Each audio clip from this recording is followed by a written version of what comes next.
Hello, hello. I think live. What's going on? Today's special guest, Manny Ortiz. Vahagraphy Talk number 29. Chuck, co-host. What's going on, boys? What's going on, Manny? How are you, man? Hanging out, man. Thanks for inviting me on, dude. I'm doing pretty good. Man, I'm happy to I'm have ready. you, man.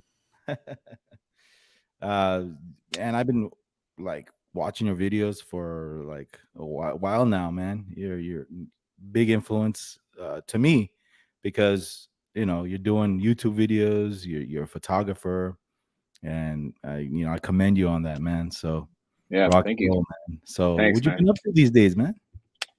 Well, these days, actually, these days, I've been focusing more on trying to be more of a better family man per se.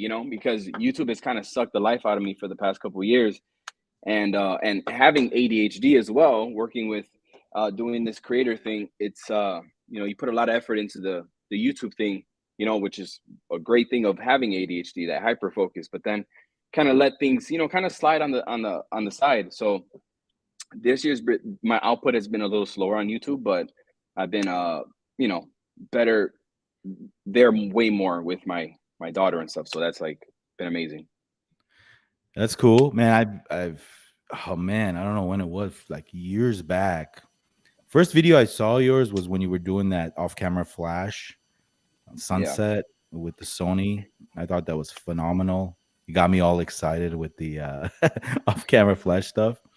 And phenomenal job, brother. Well, you're from Chicago, right? Chicago. Yes, sir. That's cool. Born and I want raised. to ask you, man, because we got a lot of questions. Like, since I'm, like I said, I'm in the YouTube thing. Chuck Yeah. is as well. Got a lot of YouTube questions and photography questions. But I wanted to ask you first. I saw that video where you made where you're saying like you're full time now with YouTube, and you were in law enforcement before. Yeah. So I was a so I was a cop for about 3 to 4 years, and yeah, it was one of those things. It was like, well, what else do you do with a 2 year degree? You know, um, I didn't want to sit in the office, so I got into law enforcement, and yeah, so I did that for like 3 4 years. How was the transition, man, from full time youth? Was it hard? I mean, it's still hard, or You know, at the time, a lot of credit goes to Diana, because without the support of her, it would have been really hard. It's diving off the deep end. I have an old school mom, like an old school. I was raised by, like, an old school mom where she's like safety net, even though ironically it's police work, but she's like a steady job. She doesn't know about entrepreneurship or making money on the internet and stuff like that. So yeah, it's definitely a risk, but that's um, cool. yeah, Yeah, because right now I'm full time. I mean, I'm not full time. I mean, obviously, I just started a year and a half ago with the YouTube, but I've been a photographer for 20 plus years, yeah. but still doing that thing, and just looking forward to the future. And well, you took the plunge in doing this full time, but you still shoot, obviously, right? For you still do photo shoots for your career. Like, it's not just for YouTube. So that's kind of the beauty of what I'm doing. It's kind of the beauty and also the curse, because I stopped doing client work. I don't have to do client work in a sense, but what that forces me to do, it forces me out of my comfort zone and always kind of reinvent myself and put more effort into my work, because if I'm going to be an educator, right? If I'm going to be an educator or on YouTube, I have to get better myself. So, so a lot of the times, I'm, doing that. That's cool. Yeah. Yeah, yeah, man. Chuck, what's up, brother? Man, I'm What's just up, sitting Chuck? here listening, Yeah. What's up, Chuck? just kind of following the chat too. A lot of people saying hi, Manny. They're glad to see Oh, you in here. So you get a great, warm welcome. oh, yeah, I had private chat selected. What's up? What's going on, guys? Yeah, yeah. Charles, what's up? I want to welcome everybody streaming in right now. Welcome everyone. You guys are all the regulars and all the new viewers that will be on here. We'll open up the phone lines too. If you have questions for Manny Ortiz, here's the time. Hey, Manny, have you ever done this before, like on the other podcasts and stuff? Like, Rarely. yeah, this is a rare. Rarely. This is a rare occurrence because, yeah. Well, thank you for coming on, dude. Yeah, rarely. As you can tell, you've been trying to set this up for a while, and it's hard to find the time to do a live stream. So Yeah, yeah, yeah, thank you. dude. Yeah, thanks Yeah, for the thank invite. you, man. Thank you. Yeah, what's up, Hank? How much time does YouTube consume from your life? Like, yeah, I know you upload like constantly, man. You wait. First of all, how long you been doing YouTube? When was your first video ever uploaded? Well, funny enough, my first video, I did a Nikon D600 video because that's where my love came from Nikon, right? So I used I had D600, but I had the oil spots on my sensor. All right. So that was my first YouTube video. It's funny, I did it shirtless, and I got so much shit in the comments for it because I did a shirtless video, like it was like cropped up. It was so funny. I wish I did not. I wish I hadn't deleted that because it would have been so funny to laugh at. But it was like a shirtless video talking about the D600 and the oil spots all over the sensor, and you could even see it around me. So that was my first video. I was just tinkered, and then I made like protein shake videos when I used to be like a bodybuilder, not officially, but I weighed like 185. I was pretty buff, and that's like my life. I did Like protein shake. Peter Lindgren. Not as nowhere near as big as Peter. But yeah, I know Nowhere. that's where he started too. Yeah. So Peter Lindgren, yeah, I've seen him. He's yeah, that's cool. Do you still work out and stuff? It looks like it. No, rarely. Ah, Rarely. okay. This is just genetics. This is my skinny jeans. Yeah, I gotta get. I was doing that for a while, and then I stopped because I got the fat gene in me. When we like some people they eat and they don't gain weight, but I'm the opposite. So I gotta I was working out and then I stopped, and then now I'm slowly diving back into eating healthy and working out. So I might just have to email you a few times on some tips. Yeah, I'm not the right person for it. I eat like crap, and I can't gain a freaking ounce, dude. For real. Same way. It's terrible. The same way. I heard Manny is a big boxing fan. Is that true? Big. That's like my number one. There's nothing else that I like more than boxing. That's the fight night. I have fight nights here. Have my boys come over. I got a projector. We project it on the wall back there. And big fight nights. And Canelo, guess what? Almost every weekend, I drive Diana crazy. We're here. Yeah. Yeah, man. Your better half is involved in your videos a lot, Yeah. No, I've a seen huge that. proponent of even coming up on YouTube. She was like the backbone of everything. Like, so she kept me. Yeah. How much support is that for you? Like in terms of what it means. Well, just like most people fight with their better half. Not fight, but there's this disagreement on hobbies. Men's hobbies can take over, and but having a wife that's in your corner and actually supporting you, that's got to be a lot of support for you. Is that correct? Huge. I mean, I can't thank her enough. I mean, yeah, the support. I mean, it's almost like it's a lot of emotional support because this doing this full time, it can really take a toll on, I mean, all aspects of your mental health. Right. All aspects, Absolutely. I know it can. And you got to be careful. You don't let it get to you. I know that comments can be pretty brutal at times, and people don't really know your personality or who you are. They just base it off what they see on YouTube.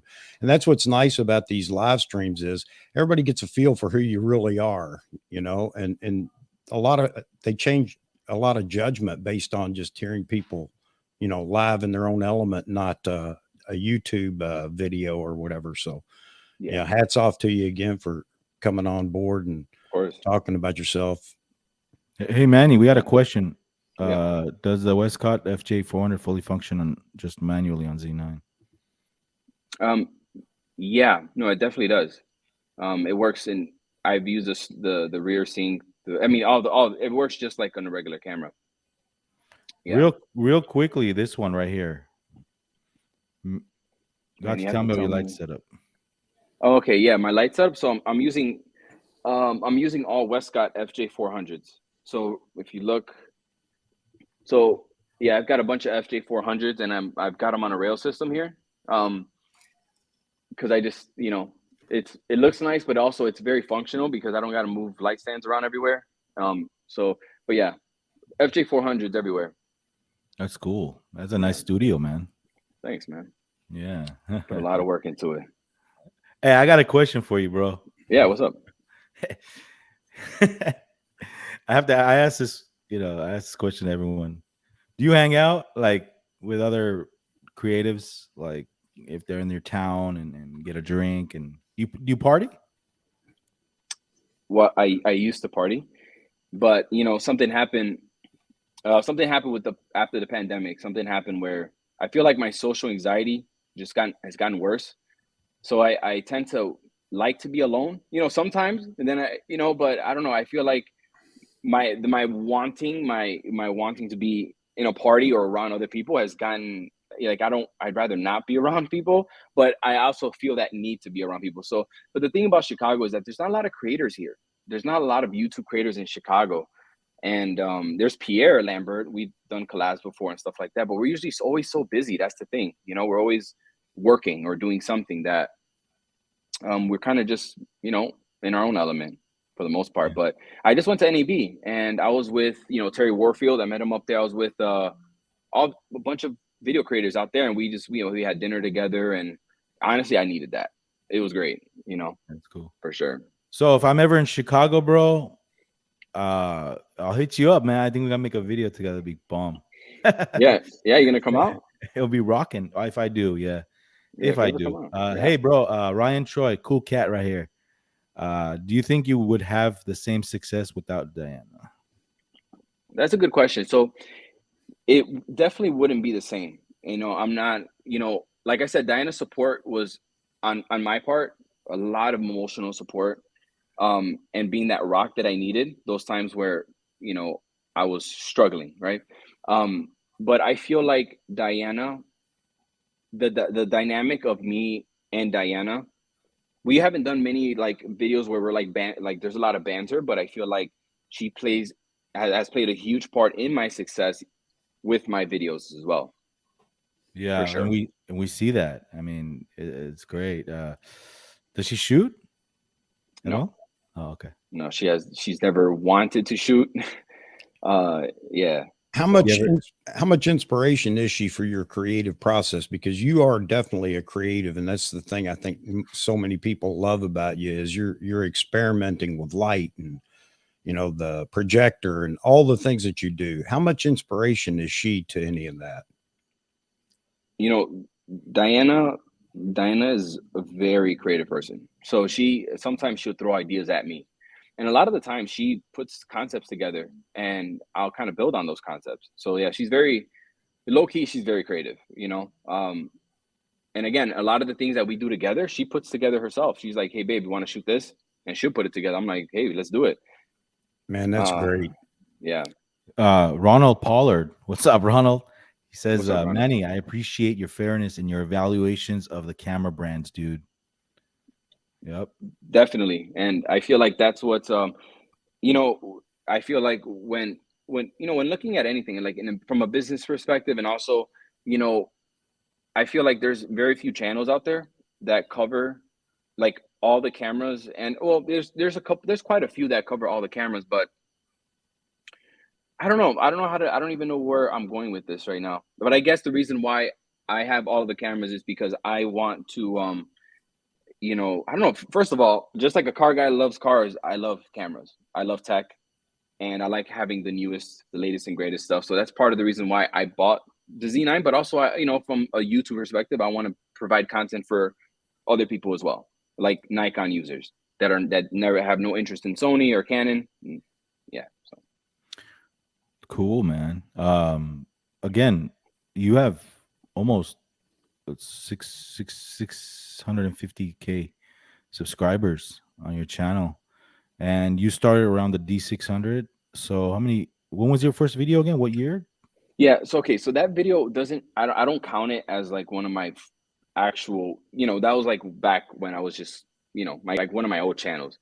My first video was like a photo shoot video with off-camera flash, the Rove light. I don't know if you remember the Rove light. Yeah. And when Sony started coming out with the it was like the A7 III or the A7R2, one of those cameras.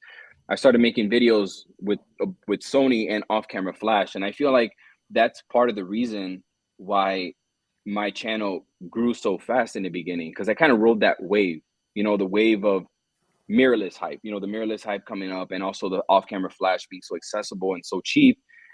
And yeah, I feel like I kind of rode that wave, so that played a part in the channel growing so fast. Was it a transition? Like, did you grow? Did it just all of a sudden skyrocket?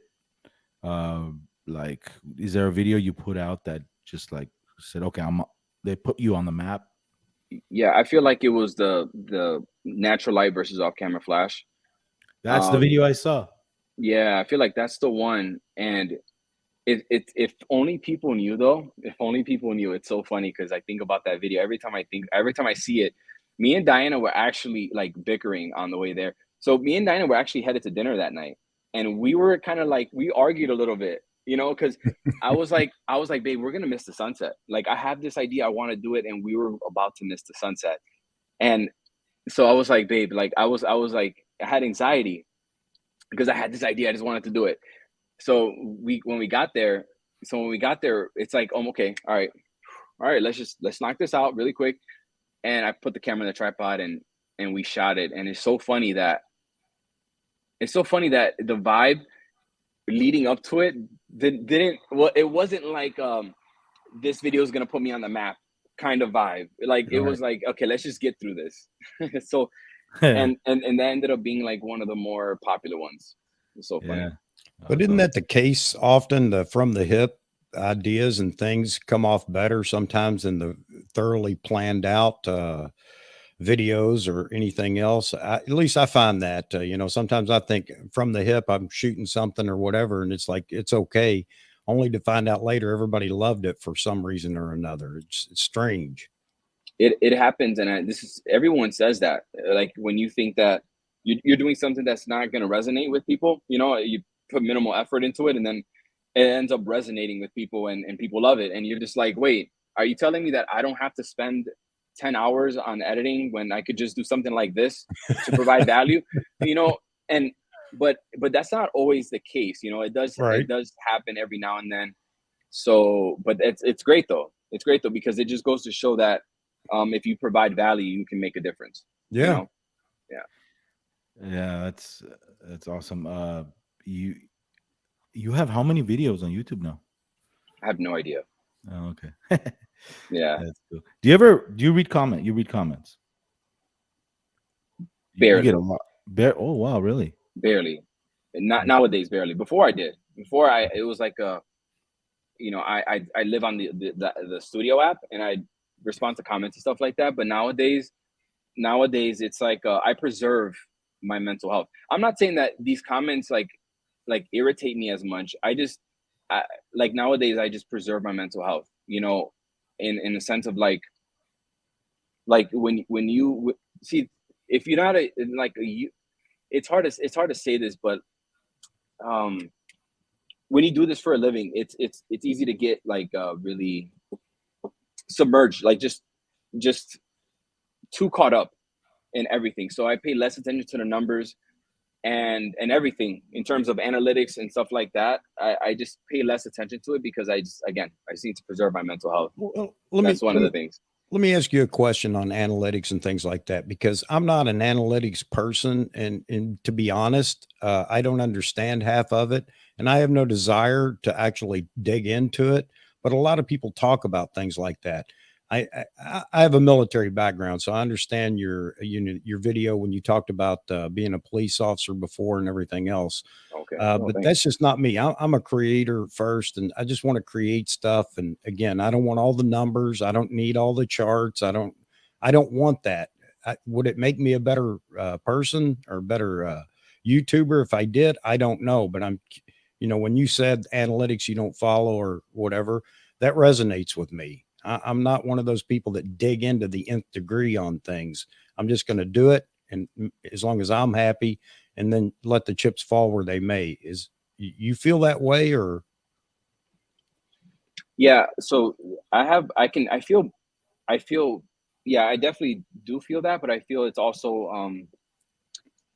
it can like analytics can be deceiving, you know, because what you think might work, okay, this is it, this is gonna work. Everyone feels like, okay, you're looking for the formula. You think you find the formula, you try it again, or you do something along those lines, thinking you're following the formula, and then it doesn't work, and now you're like, wait, damn, like, so it's so I mean, everyone has like, okay, I know that what kind of content will succeed, will do good, but we all evolve, right? Just as human beings, as like as you grow up, you know, when you're 20, you're 30, you're 40, you change, and I feel like content also kind of, or your desire to create a certain piece of content also evolves. And I don't want to do that. I know that this will do numbers, but I don't want to do that. I'm not passionate about that, and that's where the juggle it comes in, Yeah. because you know, I've been doing this 4 years, and there are certain things that I don't want to do anymore. You know, I want to do something new. I want to also challenge myself. I don't, you know, so it's always, yeah, I think analytic, yeah. I think that's a fear for me is I don't want anything to drive me away from what I want to do and take the fun out of it. Yeah. Yeah, no, it can definitely take, the fun out of it when you're shooting for numbers. You're shooting for, you know, all the time. It's okay to Well, do it, you know, but you're not all the doing time. a well, whatever it is, you're doing a great job and it's working. So Yes, yes, it if it is. ain't if it ain't broke, don't fix it, You right? know, Vahagraphy, I definitely appreciate that. I can tell you this from my perspective. I feel like I feel like what I'm doing. Okay, so I'm constantly trying to kind of reinvent myself and evolve always. But I feel like just with everyone, there's like a, almost like not a shelf life, but there is like, when everyone feels like they've seen it, you feel like you've seen it all. You know, like almost like if I see another creator on my YouTube, because I'm always on the YouTube app, and I see a creator that I already kind of know what to expect from. You know, it's kind of like the same thing, and they could be really good at it. But if it's the same thing, sometimes you tend to ignore it and go for, you know, what catches your eye during that time, in a sense. So it's also a battle of trying to you know, reinvent yourself when you're trying Yeah. to make a living on this platform. Plus, it's like a musician. They don't want to keep playing the same No, tunes. exactly. Even Yeah. if you're like, Yes. those big rock bands, they get sick and tired of playing the hits. The crowd wants to hear them, but you want to kind of move on and do new things Yeah. and evolve. You know, we all evolve. Hey, Hank says, Manny, you shoot them all. Most YouTubers look at them and read the specs. Hey, Ryan Troy, we'll talk about the Z9 soon. But he says switching to Z9 looks like you'll love it and you'll be switching. He's saying, will you be switching to the Z9, Manny? No, no. I don't. I'm not. I refuse. I know. See, those videos do numbers.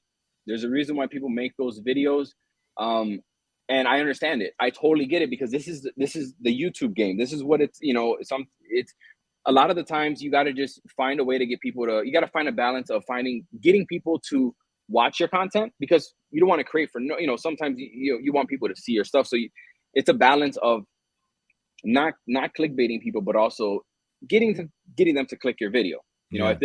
if the business aspect is important to you.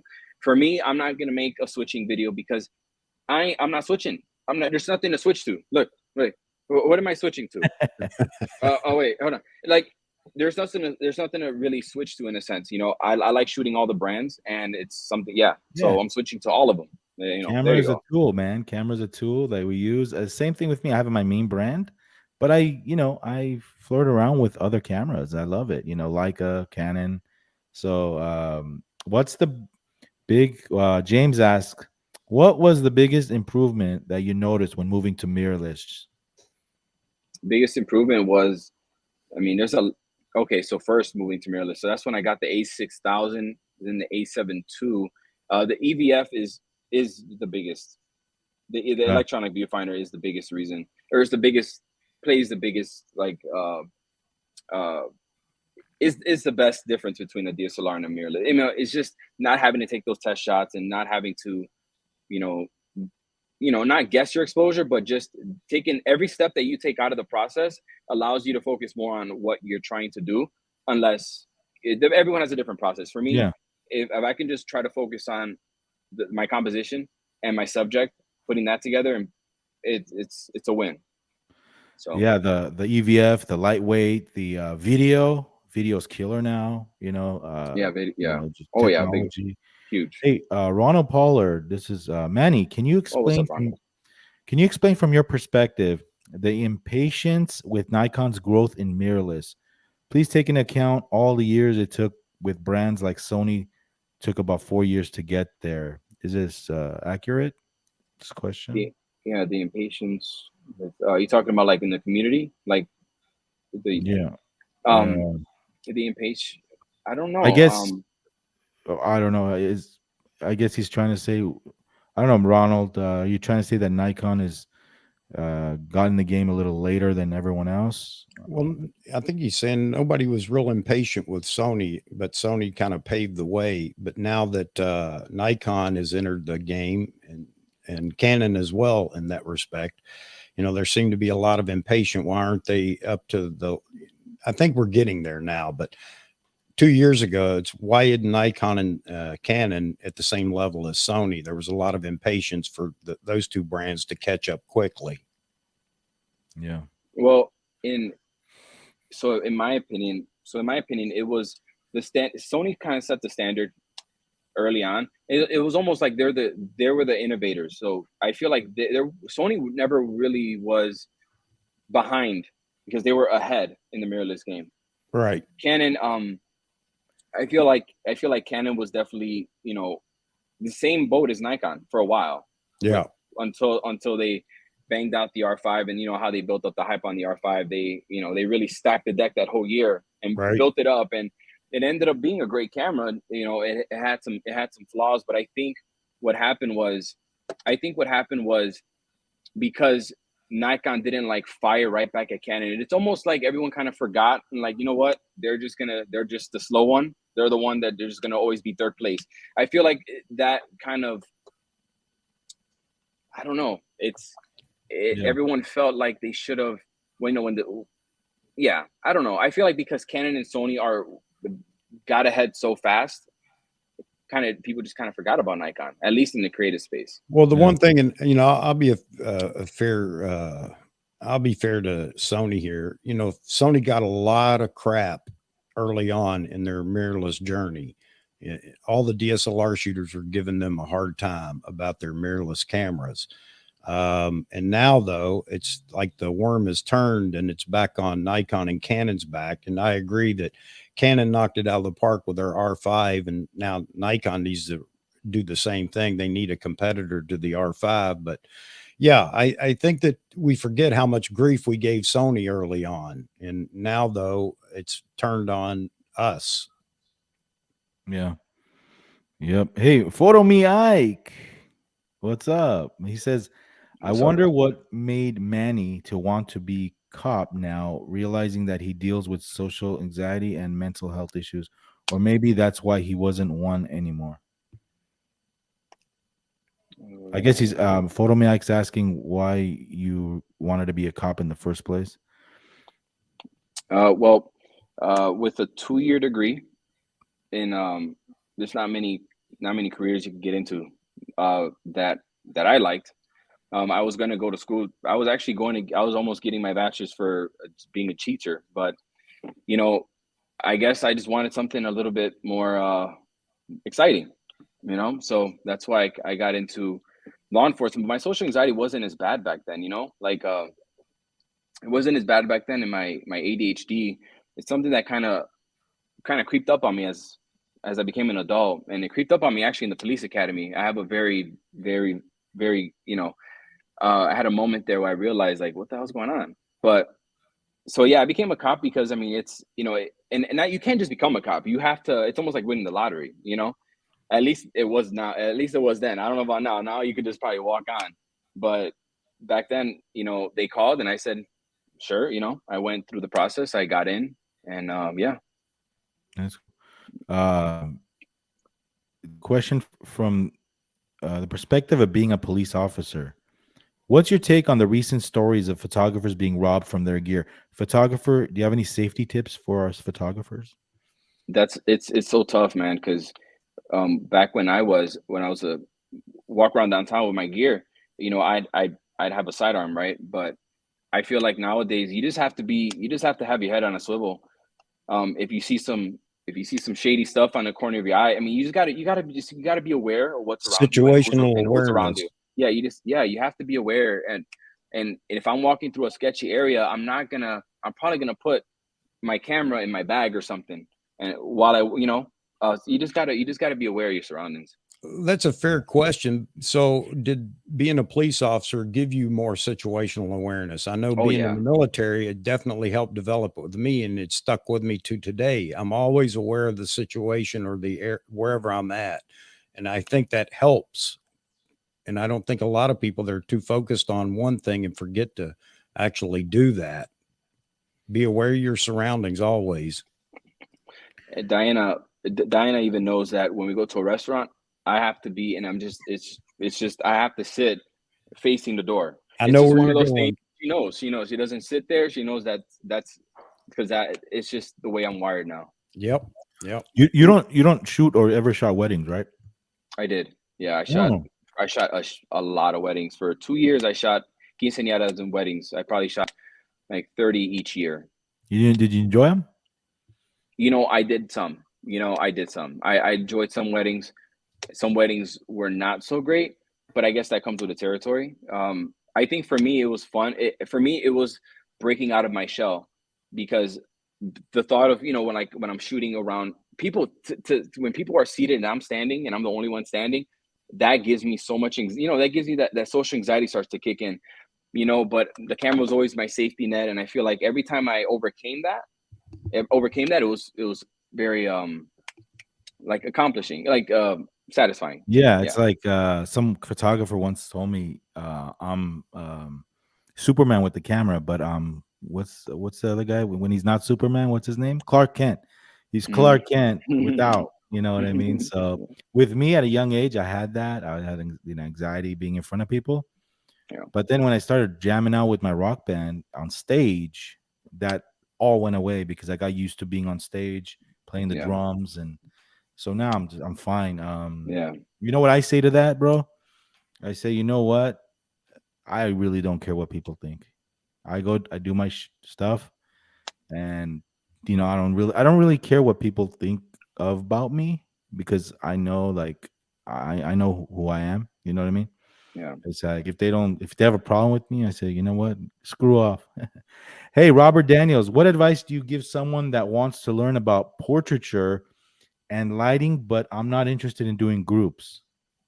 Like, quick advice that someone wants to learn lighting real quick. Portrait lighting.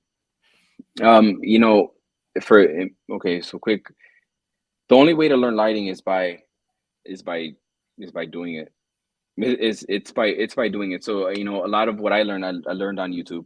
You learn, you get the basics of light placement and technique and stuff like that, but you're only going to build those muscle memory muscles and those problem solving muscles by actually doing it and finding solutions. Like if when you realize that, you know, when you just got to find what works and you have to actually do it. Lighting is like one of those things where you can only learn so much online. You have to learn on your own. Yeah. You have to Experiment, see man. it. Yeah, experiment. Yeah, exactly. Go out there and just do it.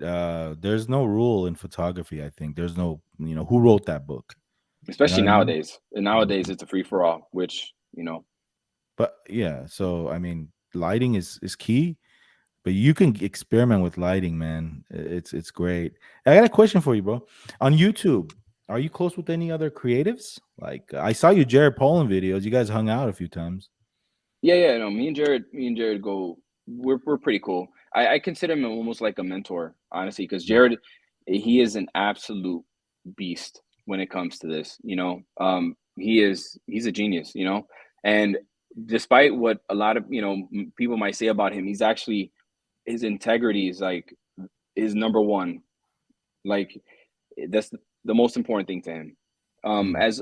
As with a lot of creators that people might think are biased, that's one thing I've learned about them, is that they value their what they feel, you know. And as you can tell, a lot of creators don't accept, you know, don't accept money from camera, like from camera brands like myself. I've even been approached in the past from Nikon. You know, even though I shot Sony primarily, and they offer. I mean, we're talking big offers. Okay, we're talking. Nikon. Okay, yeah, Nikon, even Sony. You know, throw big money offers when it came to making sponsored content on gear, right? Like gear, not lenses, but like cameras. And that's something that I've always turned down. I've always turned down because what I've learned from the bigger guys is that in the long run, integrity, keeping you know, your integrity high on basically, you know, people under realizing that you're gonna provide an unbiased opinion is more valuable, and I that know. to me is also important. I know what you're saying, and it makes sense. But from a career establishing point of view, for example, I bring up Nikon, right? Mhm. They make great lenses. They make great glass. They make great cameras. They're up there now. I mean, everybody's making great cameras now.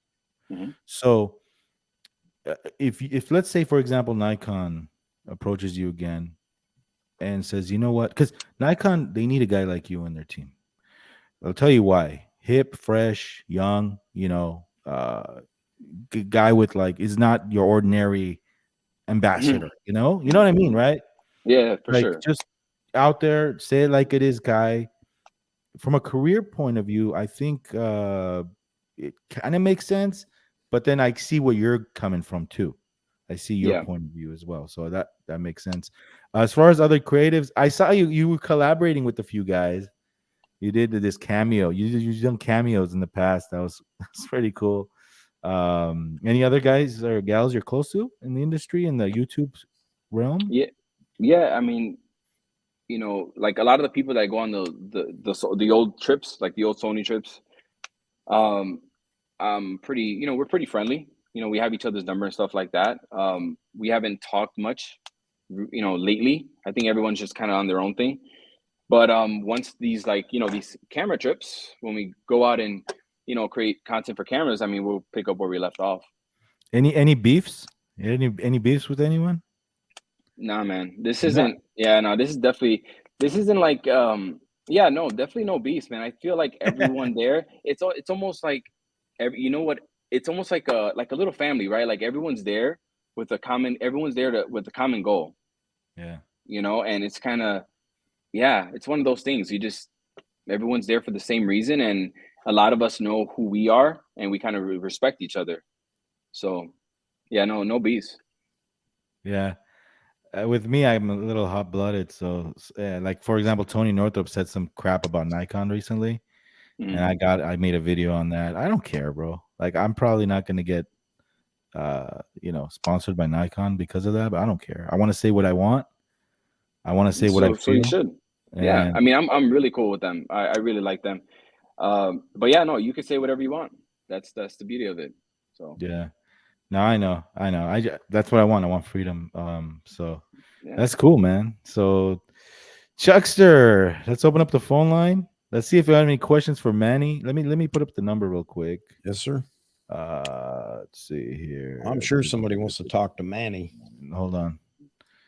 There we go. There's the phone line live. And so how was your experience with the Z9? Anything blow you away as far as the body and the speed? Real quickly though, autofocus.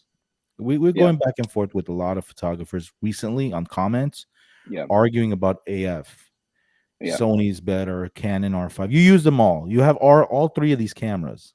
Mm. So tell us, how is the Nikon Z9 there or almost there to compete with the AF tracking when it comes to Sony or Canon right now?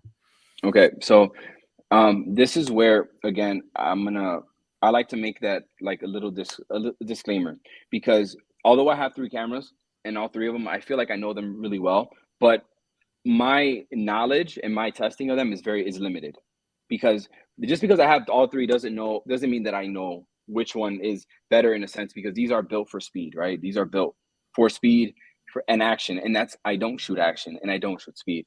So it's like, it's not my area of expertise. So I can only tell you from my point of view.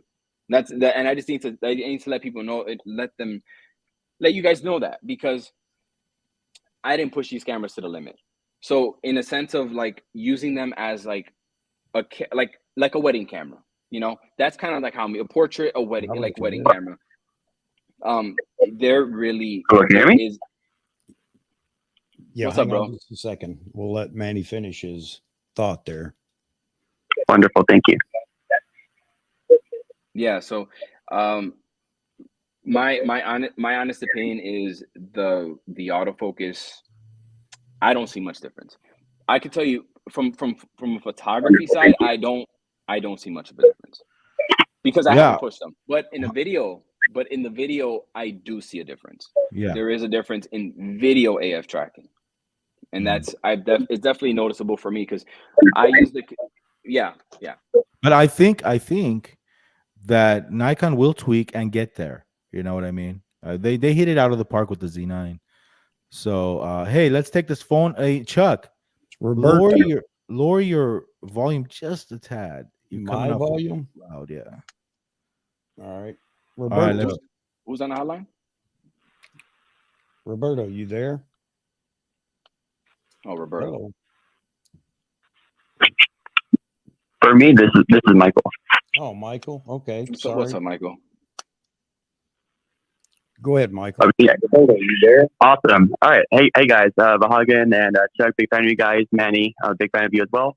I just had a quick question for Manny of what are some things that you notice about photographers in movies or TV shows that might drive you crazy because you don't think it's accurate?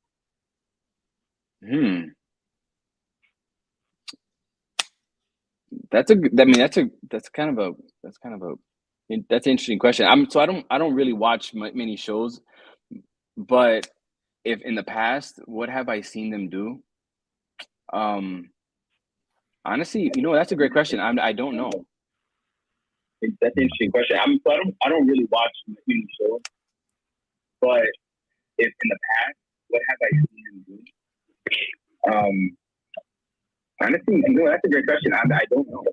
So, like for me, like whenever you see like press conferences and there's just flashes just going off from cameras, right? For me, I'm like that never actually happens when you actually watch TV. Honestly, you know, that's a great question. I don't. Oh yeah, like you don't see the flashes go off. Like is that like an echo? Well, you gotta lower your. You gotta mute your audio. You gotta mute your audio, Michael. Yeah, no, you know, I don't even pay attention to that stuff, to be honest. Yeah. But I see what you mean, though. I see what you mean. Yeah, to me, it's like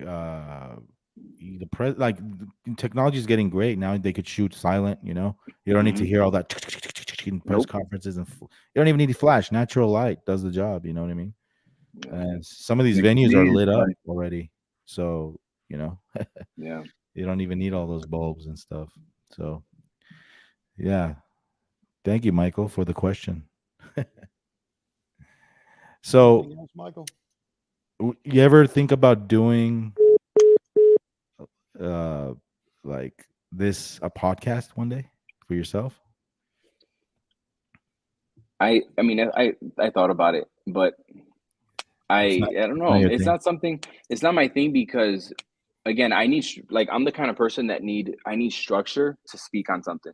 I can speak on a lot of things, but I need the right question to extract it from me, you know? So if you know, when you in high school, when they go around the room, tell me about yourself. I wouldn't know what to tell you. You know, I'm going to sit there like, but if you ask a certain question, I feel like I can expand on that. So I feel like my strong suit is not speech. It has never been. So that also kind of kills that for me. Well, you do a good job, bro. Like it takes a lot to do YouTube. You know, it takes a lot to get in front of a camera and do what you do. Which begs the question: are you your own worst critic? Yeah, I the reason why I leave sometimes I have mistakes in my videos because I hate watching them over, and I won't want to watch it over. You know, it's just cringy to me. So, yeah, definitely. Really, I'm assuming that's part of the not believing you're a good speaker. I hate my voice, and people tell everyone me hates their voice. Yeah, you know? What is that about? But yeah, so I am my own worst critic. My wife agonizes over me trying to edit a photo, She said, it's fine. No, it's not. Mm-hmm. We have another caller. Hello. Hang on a second. All right, go ahead. All right, can you turn your feed down? How's that, Chuck? There you go. Sounds good. Chuck, Vahagan, Manny, Hank Donato, how are you guys? How you doing, Hank? I'll Hey, turn what's it going over to on? Manny and Vahagan. Go ahead. I've been following these guys since their inception, Manny, including you. Thank you. And you've done some tremendous work. Learned a lot from you, brother. Appreciate and that, man. Manny, I think you're the guy that invented shooting from the hip. I call you the Wyatt Earp of photography. Shooting from the hip, huh? So you're talking about not using the EBF? Shooting from the hip. I call you the Wyatt Earp of photography. Shooting from the hip, huh? So you're talking about... You got to mute your audio. Exactly, Manny. Watching you shoot with the LCD back monitor. You know, I got into photography a long time ago, like you did. And when mirrorless came along, I thought, man, this is icing on the cake. And using that back monitor with all the autofocus features and the IAF makes shooting really a lot of fun. It definitely does. Awesome. Yeah, it definitely does. I'm constantly going. This is me. So, and the videos I may do this. So a lot of videos I may do like I may shoot like this a lot of the times for, you know, so my face is just not stuffed in here. But I'm always constantly going back and forth. You know, looking at make sure everything looks good, and then I'll come back out. Yeah. So anyway. Yeah. Thanks for the call. Was that Paul Connors? No, it was Hank Donato. Oh, okay.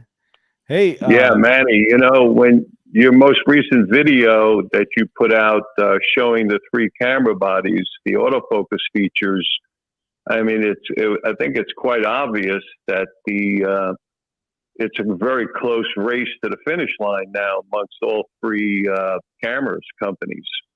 All you needed to do was follow your video and see how effective both Sony, Canon, and Nikon all are now. Yeah, from portrait, I would say even a wedding would fall into this same category. When using these high speed, super high powerful cameras, and you're only using 30-40% of its capability, there really is no difference. You know, there's nothing about there's nothing about what these cameras do that's going to stop you from getting your shot and getting it with ease, right? I'm talking like just shooting auto area, letting the camera do the thinking for you. It does insanely well. I have not shot on a sports. I haven't shot any sports with it. Anything fast action with it for what they are intended. So I can't speak on that. But from what I can tell, for just regular photography, not people running back and forth, it's literally, to me, it's an even playing field for sure. Question for you, Manny. Yeah. Thank you, Hank, for the call. Appreciate it. Yeah, thanks, Hank. Thank you. Question for you, Manny. Manny, what do you think about the rumor that Sony may come out with a medium format? Yeah, it's interesting because the market, I keep track of the market and how it's, you know, the cameras shit, like the just seeing where the market is, and it'll be interesting if they did that. I mean, I know DJI is rumored to get into it. I don't know what's going on right now with everyone trying to get in. You know, if that's the case, you know, DJI may be getting into that. If Sony gets into that, I don't know. I don't know. I don't see, like, if there's something that I wanted out of a camera, I don't know if getting that upgrade, and it's like a bigger sensor. Okay, like I'm probably gonna get it. You already know I would probably get it, but that's not like something that it's really intriguing to me right now in a sense. So I don't know yet. I have to see what they have first. I have to see what else the camera offers. You know, I mean, because a medium format camera, would it be as a good of a hybrid camera? Since I don't know. I'm kind of lost there. Well, DJI is they bought Hasselblad, so right? I think Yeah, something like but that. yeah, it's an Manny, do interesting you one. think that Fuji, with all the success they've had with the GFX 100S, do you think that that's got other people looking at that and saying, you know, that's a market that maybe we all should be in? I know Matt Irwin is. You know, I cannot speak on that. I wouldn't. I don't have any clue. Yeah, the colors on out that of the one. Fuji are fantastic. And 5 frames a second, medium format. No, can't shake a stick at that. Yeah, isn't there autofocus? Is it still contrast? I think it is. Hey Chuck, your mic is Manny, low thanks now. a lot. I really appreciate it, man. Of Thanks course, for the of course. call, brother. Bahaga and Chuck, peace. Thanks you, for the man. call, man. Colors out of the box, man. What do you think? Out of the box, Canon, Sony, or Nikon? They're all. All I know is I can't. It's so hard. You know, it's just so hard to pick because, you know, in the beginning, you know, it's like the Canon, you get like more like pale skin tones, you know, but for certain scenes that works, you know, and then, you know, you got the, man, it's so hard. And, you know, what's funny is that I'm constantly shooting and editing these files, right? And the more I edit all of these files and I'm using them, the less I care about color. You know, it's like, yeah, it's the less I care about the color of the files, because I don't see myself ever feeling like I'm not getting what I want. And when I do shoot all of them like in a row, and I'm looking at each file and pushing them, right, and putting like certain colors on them, it's like it just depends on the scene, you know. It Yeah, just depends. Timid says, "Keep it 100, Manny. Just say Nikon." Yeah. Hey, Jess Breed brought up a comment here, and this is something that I was interested in. I've actually not quoted you, but talked about your findings in the raw files on the Z9, talking about the different sizes, not the quality or anything else. Huge. And you made a big point of that, and that's one of the pluses, I guess. So can you talk about that, what you came across? Okay, so I honestly, I felt like I was doing something wrong. I felt, okay, I know that, you know, I know what compression is. I know, you know, and I was actually really shocked by this. So and it's funny because I don't really hear many people talking about it, or not many people talking in general, but I mean, having that small file size is insane to have, and even when you're cropping. Okay. Go ahead, Manny. He's in a submarine? You got a windstorm going on, Zach. It's a little wild down here, man. Okay. All right. Sorry, Manny. Go ahead. Hang on. Want to finish? No, go ahead and Okay. finish your thoughts on the file sizes. Oh, the file size. It's definitely a huge. It was a bigger deal than I originally thought. I personally thought when I was gonna see the files like in Lightroom and compare them, that the files, the 20 megabyte files, the high efficiency one, they were gonna fall apart. You know, I thought they were gonna fall apart pretty fast. And even shooting in a super demanding high dynamic range, right? So we're talking pushing these files to the limit. I couldn't see anything. I could see a small difference in the noise when you crop in super tight, but it wasn't like a bad, you know, it wasn't like a it had no negative impact to the photo. And then I put Photoshop, adding these color gradient maps, waiting to see if the color, because, you know, the color it's not supposed to be the same, right? I believe it's a slightly less like in bit rate in terms of like the high efficiency versus the lossless, but I could not see a difference personally. So, and even when I'm shooting in the studio, I did the same thing. And I did it for many other times that I didn't even mention or bring up, or because it took me so long to edit that video, but I haven't noticed the difference. And for me, even cropping in Lightroom, I'm not noticing much of a difference. So it's like, why not, if I'm shooting for the internet, for example, but Right. I like the resolution, I like having that extra crop, I could still shoot 20 megabytes, and whatever magic they put in here, like whatever magic they did with whatever algorithm they have on the compressed that they're using there, it's amazing. So you're getting the benefit of shooting, you know, what a 24 megapixel camera it gives you in terms of file size, but you know, obviously you're not getting a 24 megapixel file, you're getting a compressed 40, 45.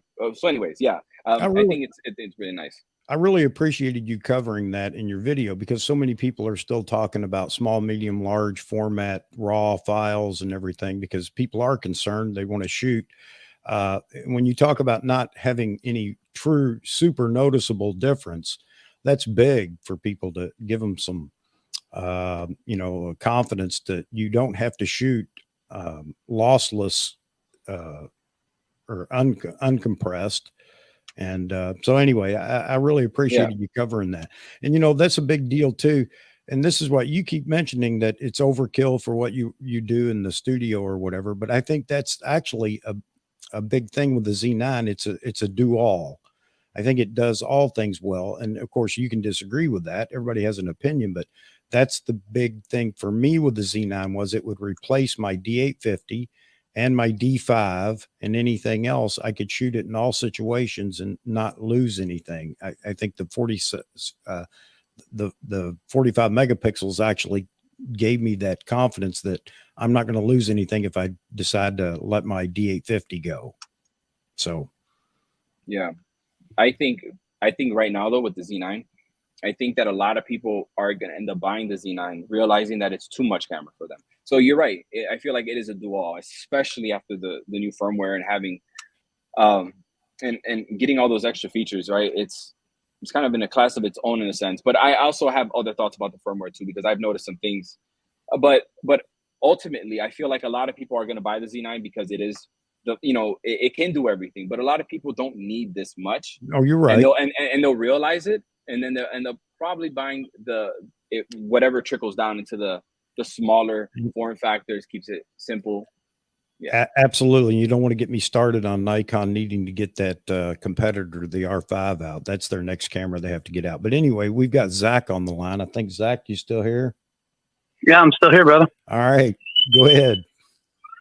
Yeah, I'm actually at work right now, so I don't really have time to sneak in a question. But I just wanted to pop in and say that Z-Wade Photo loves all of your channels, and Chuck, I look forward to jumping on with you again soon. And hello to everybody in the comment sections. Just showing a little bit of love. All right, appreciate it. Oh man, appreciate you, bro. You bet. Thank you, Take care, guys. Thank you so much. Really quick, you see that super chat, the $2 super chat, Julio Salazar? Yeah. So that's actually my best friend, and he's the one that comes here watch boxing with me, and he's a Nikon shooter. And he said, "Manny, are you surrounded by yes men?"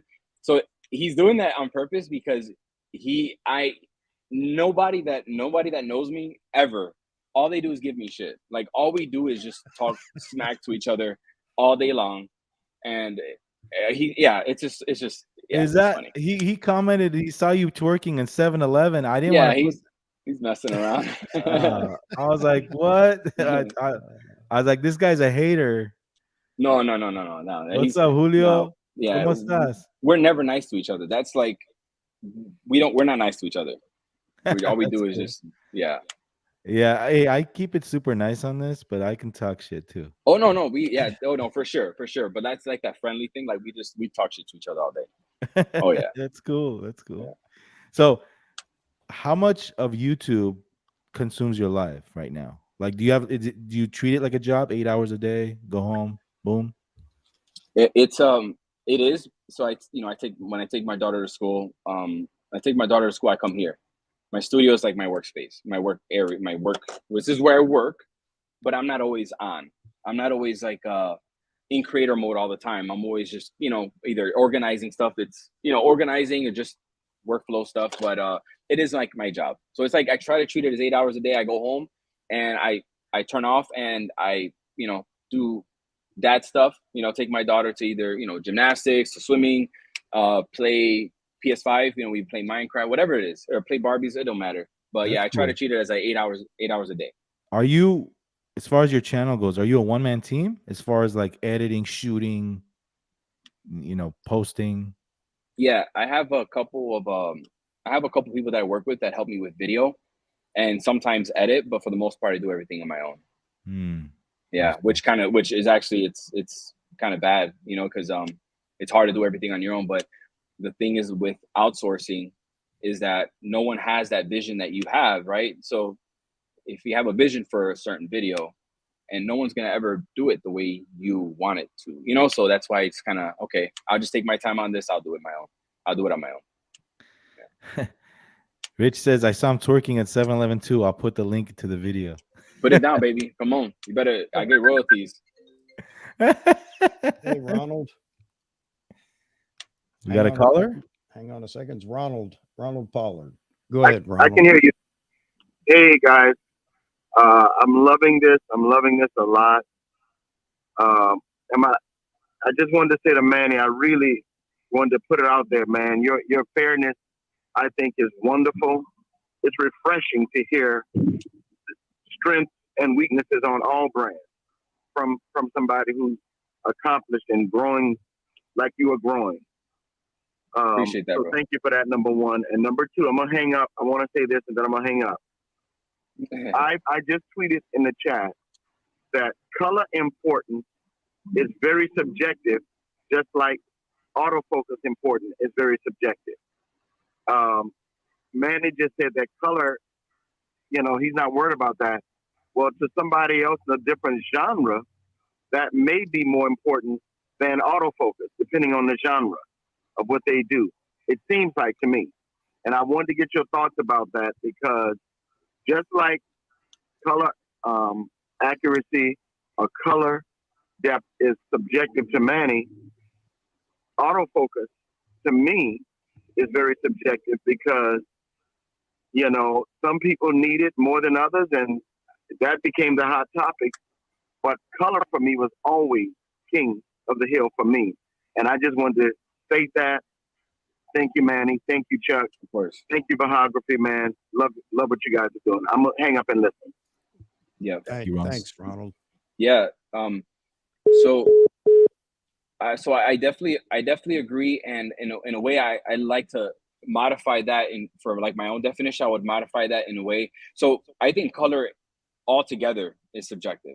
There's the perception of color is just not the same. You can have a similar viewpoint, but it's not the same. We're going to have, that's completely subjective. I think autofocus, in a sense, it can be subjective, but it can also be tested in the same environment. So if you tested the autofocus in the same environment, most of the time you're going to get the same kind of output. But these no matter what camera you have, it's not always consistent.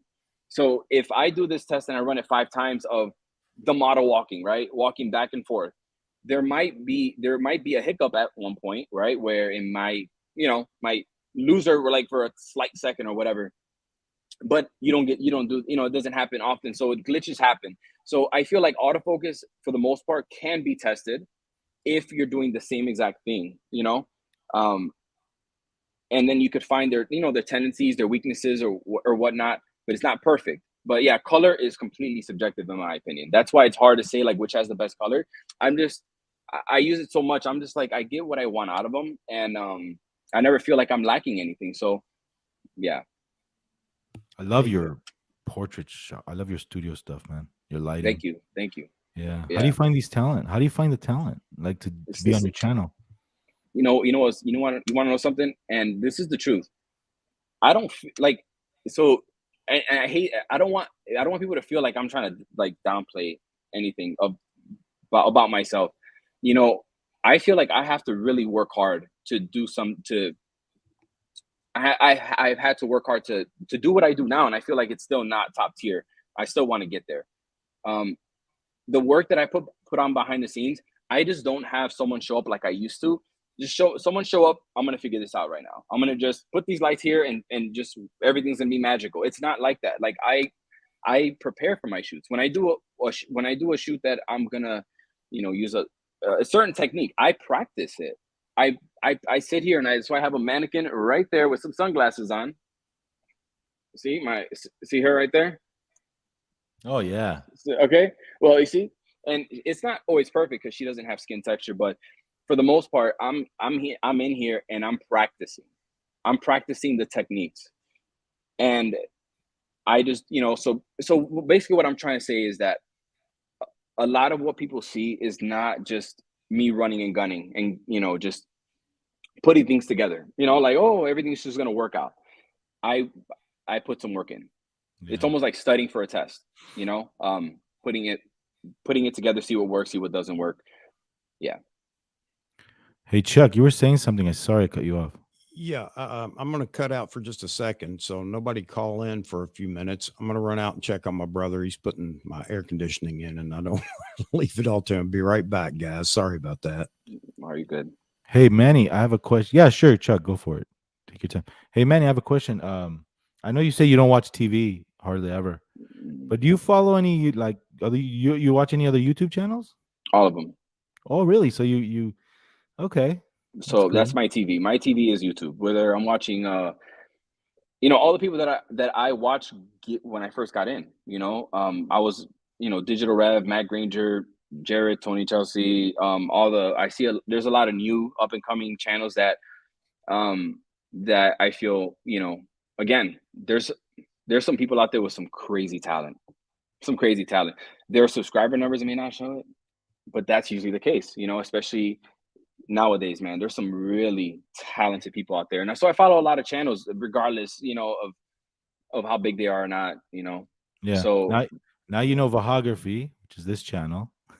oh, I've been known you. So, like, right away, I could tell you right now from a brand standpoint, the brand that you have, the rock and roll and the energy that you bring, that right there is kind of contagious. So that's definitely a good little like brand that you have for sure. Thank you, Like the bro. branding, yeah. Hey, that's good to hear from you, man, because we look up to you and we want that that advice from somebody that's actually doing it now Yeah. and it has arrived. A few other guys in here, like Photo Me Ike, he has a channel. I'm sure you've seen his stuff. Oh, of course, yeah. I know him. He, Yeah. he's he said something funny. I asked him once. I go, "Hey, man, how do you find the talent for your your studio shoots and stuff?" He goes, "Yeah, slide in the DMs, man." Yeah, that's the easy So way to. and then Yeah. Ryan Troy's another new channel is doing great things. Timid's in here. Um, you know, Ryan so Troy. I feel like I've seen. Is that? I feel like I've seen that profile picture before. Ryan Troy, Ryan, yeah. the Ryan Troy. I feel like I've seen that. Shout out to Ryan Troy, and then we got SJ Square Photography. A lot of guys they follow you. TK, so it's great, man. Like I said, man, with your videos, and I love it that you do. Oh, wait a minute. What? Here we go. Here we go. Yeah, Omar. Yeah, What's up, we, brother? we we had a really romantic bike ride to the 7-Eleven of Montana when we were out there. I Ah, remember that. Oh, it was Oregon. Yeah, it was one of the Sony candle trip. So yeah, Omar is just as silly as he is in his videos in person. He is hilarious. yeah. I actually had him on my show, and Yeah. Oh, okay. Yeah. dude, the guy Dude. is the Mhm. guy is. Hey, Omar, you're awesome, man. Like seriously, like Mhm. I'd love to just chill with you guys, man, because he's so silly and in a good way. Like he's just so Oh, entertaining, man. You know, it's oh like yeah. no negativity in his channel whatsoever, and he brings it with his videos, man. Yeah. Good energy. I love it. So, yeah, man, keep it up. What can I tell you, man? You're a breath of fresh air for all of us, and it's good to see that you watch videos and you watch other YouTube channels. That's cool. Yeah, Yeah, for sure, man. Like I said, there's a lot of talent out there. There's so much talent out there. yeah, I feel like that's what also pushes me to try to keep reinventing myself because it's especially now, like nowadays, right? Like our attention span in general is just changing with content and almost everything's been done, right? Like we're almost like desensitized to a lot of stuff, so it's like what can you do out of the box? People are out there doing some really cool stuff, So it's like I got to compete with them, you know? Yeah. He's like, you remembered Sniff. Oh yeah, yeah. Hey, Omar also is messing with the Nikon too now, if you know. Yeah, oh, he's been. Yeah. He's Yeah, doing he's been. Fuji and yeah, he's photographer, event photographer like Yeah. me. I mean, I do a lot of stuff, but like, you know, I wonder if he loses his cool at these events, man. Nah, doubt it. Yeah, right. No. He doesn't deal with Omar looks very Omar is very you could tell he's very patient. Plus, how can you yeah. get mad at him? Like his smile right away just changes, you know, like the vibe for sure. He's got good energy. Yeah, right. Yeah. That's true, man. So what's Yeah. next for you, man? What's next? Like what anything you can tell us on Manny Ortiz? What's going on? What are you thinking? Any new avenues you'll be approaching soon? That's something that I feel like I think about almost every day, and I draw a blank almost every single day, right? Because it's like it's just the industry is changing. You know, I feel like I don't know what's happening with the photography side of things, but you know, I feel like video is definitely, you know, picking up, but I don't know. I guess I'm just trying to continue to like again. I Reinventing. can't stress it enough. Reinvent myself and like try to basically fill a void. So everyone, see the thing when people start YouTube, they usually have like a creator or someone that they kind of look up to or inspires them, and everyone ends up creating the same kind of content. Everyone has, you know, if you have a nice camera, if you could do nice B-roll products, get some nice audio. Everyone kind of does that now, right? With the tech, and I get caught up in that sometimes. And I feel like, oh, I have to make sure this is this, but it's almost like filling a void in YouTube, or like what can make you different than everyone else. And everyone has a certain attribute. So everyone has something that can make them different, but you don't realize it. You may have to ask someone like, hey, what is it about me that makes me different? Because that will be the one thing that attracts someone to your channel. You know, so like if everyone wants to be Peter McKinnon, right? Everyone has the B-roll. Everyone could do the B-roll. I mean, but you're not if you don't have the charisma that he has, the personality and the charisma that he has, you can, you know, it's just like they'd rather watch him than you. Everyone has a certain something that makes you stand out. And you know, one thing that I've realized over the past couple of years, the thing that I feel like makes me stand out is a lot of how normal I am, like in the real world. Like people only knew, you know, I'm I'm not like this crazy talented person, this charismatic person that can go out and just do no. Like I struggle to make content and I still struggle. And um, I feel like I'm a very normal person. I feel like the dynamic between me and my wife is something that has something I can build on, you know, and also be entertaining for couples to watch, you know, because I've heard people say that in the past. So Diana works for the schools. She works as a nurse now for the school system. So once summer happens, when summer vacation, me and Diana plan on making a lot more, you know, funny photo shoots, but like our personalities. So essentially, I'm trying to find something that can another way of entertaining people, I guess, or trying to separate myself from everyone else. And I think everybody can get a little bit from that. You know, it's not all about the production value, the B-roll. It's not all about that. It's also about what yourself and what you can bring. You know, I don't speak fluently. I don't speak, you know, like a robot. I don't speak like I have a teleprompter in front of me. Some people can, and I envy that about some people, how well they can speak. But at the same time, because I stumble and I mumble sometimes, I feel like it's also relatable, and people feel like I'm a human, Yeah. and so it I can could work. relate to that because I'm not the perfect speaker. Sometimes I say things that in my videos that are just like from the streets, or you know what I mean? Like it's Yeah, not like Gerald Undone. You know what I mean? Like polished and that's the way I am. And I think it's important just to be yourself, man. People it see really that and is. love that. And you know, photo me like exactly, Manny. You can have all the tools, but if you ain't got the sauce, you gonna be lost. Yeah, Yeah. that goes to, I mean, nowadays, how easy is it to pick up a camera that can shoot 4K? You know, buy a light, get beautiful B-roll of a product, but everybody's doing that, you know, and everybody's doing that. What can you do to make yourself place yourself, you know, make yourself stand out? And yeah, and that's, you're gonna, you know, again, that's, now you're becoming a little more vulnerable. Yeah. But at the end of the day, that's, I mean, yeah, it just depends Airtime. on, yeah. Mate, you got a hot wife. You're unique. Should use her a lot more. She is charismatic. So that is, yes, charismatic. She is the biggest extrovert. She can get along with anybody. She is like that person. Trust me. She is so much fun to be around. So that, you got a hot wife. Yes, she is super hot. That's why I pursued her for such a long time before. But no, she is extremely charismatic. I envy that, like the charisma and how extroverted she is. But also I feel like that creates a nice balance, you know. It creates a great balance. Yeah. My wife's an extrovert too. She never meets a stranger, and everywhere we go, it's just and she tries to introduce me, and I'm just mom. I don't have anything. Yeah, there you go. That's exactly how it is with us. See your buddy Julio there. Manny, who do you look up to and why me?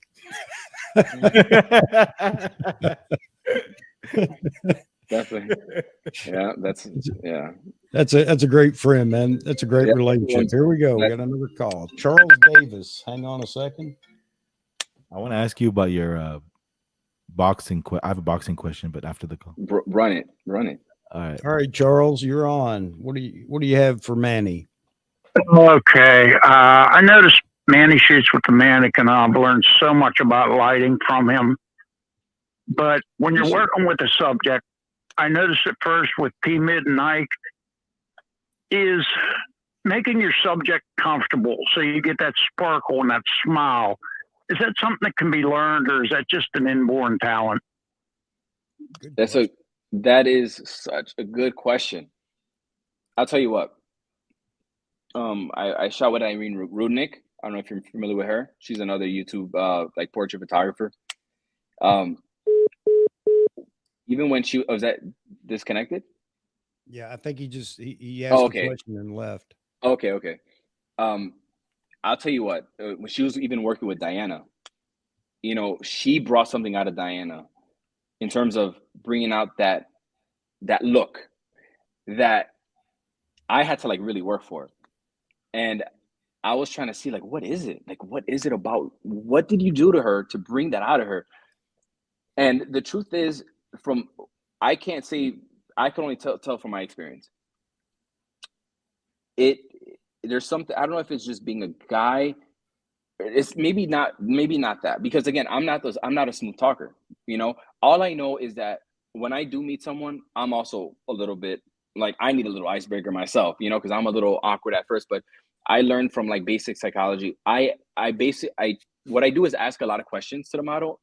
I ask them a lot of questions. I try to find common ground and try to make them as comfortable as possible by finding some kind of common ground, letting them talk about themselves a little bit, you know, and being like as chill as possible, you know, not being on edge, not being like frantic, and, you know, just being confident, you know, portraying confidence, even though you don't feel confident, and letting them know everything's good, giving them a lot of positive reinforcement. Stuff like that helps me out. But Manny, I'm going to guess this is where being an extrovert really helps out, because I look at people like Peter Hurley. He can turn anything, you know, around in a second with his communication with his subjects. And whether you like what he does or not, the fact is he has a communication style with his subjects that's just fantastic. It's the charisma, yes, and the confidence that he oozes. He makes you feel like he's in control. He knows exactly what he's doing, and he's very, you know, he's very witty. So again, those are things that you cannot learn to be. I can never be him. Right. I can never think like him. But does that mean that, you know, in the grand scheme of it, does that mean that I can't take portraits like him? That's not, you know, he definitely has an advantage there. There's an advantage there, and you're gonna have to be okay with him. You know, it's okay that you can't be Peter Hurley. No one can. That's a lot of it. You know, you can't be him, but you have to find the best version of yourself. And I'm not Peter Hurley. I still struggle with making even myself feel comfortable sometimes, but I've developed techniques, and I'm doing the best I can.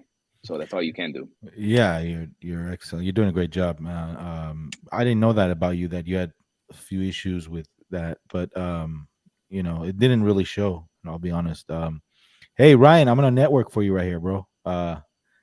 Ryan, he's like, bro, I wanted to say that, but I thought it would be disrespectful, so I'm going to second guy. I'm going to second the guy that said you have a hot wife. And then he says here, but on a more professional note, I had a shoot set up with Diana and it got canceled. You're gonna set that back up for me, Manny?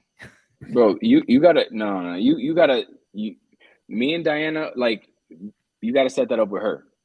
You know, like see the thing is, me and Diana, we definitely, you know, we give each other that autonomy, you know, where you know, she can do what she can do what she's got to do. I do what I got to do, you know. So you gotta touch back. You gotta holla at Diana about that one. Yeah. Who's your favorite boxer of all time?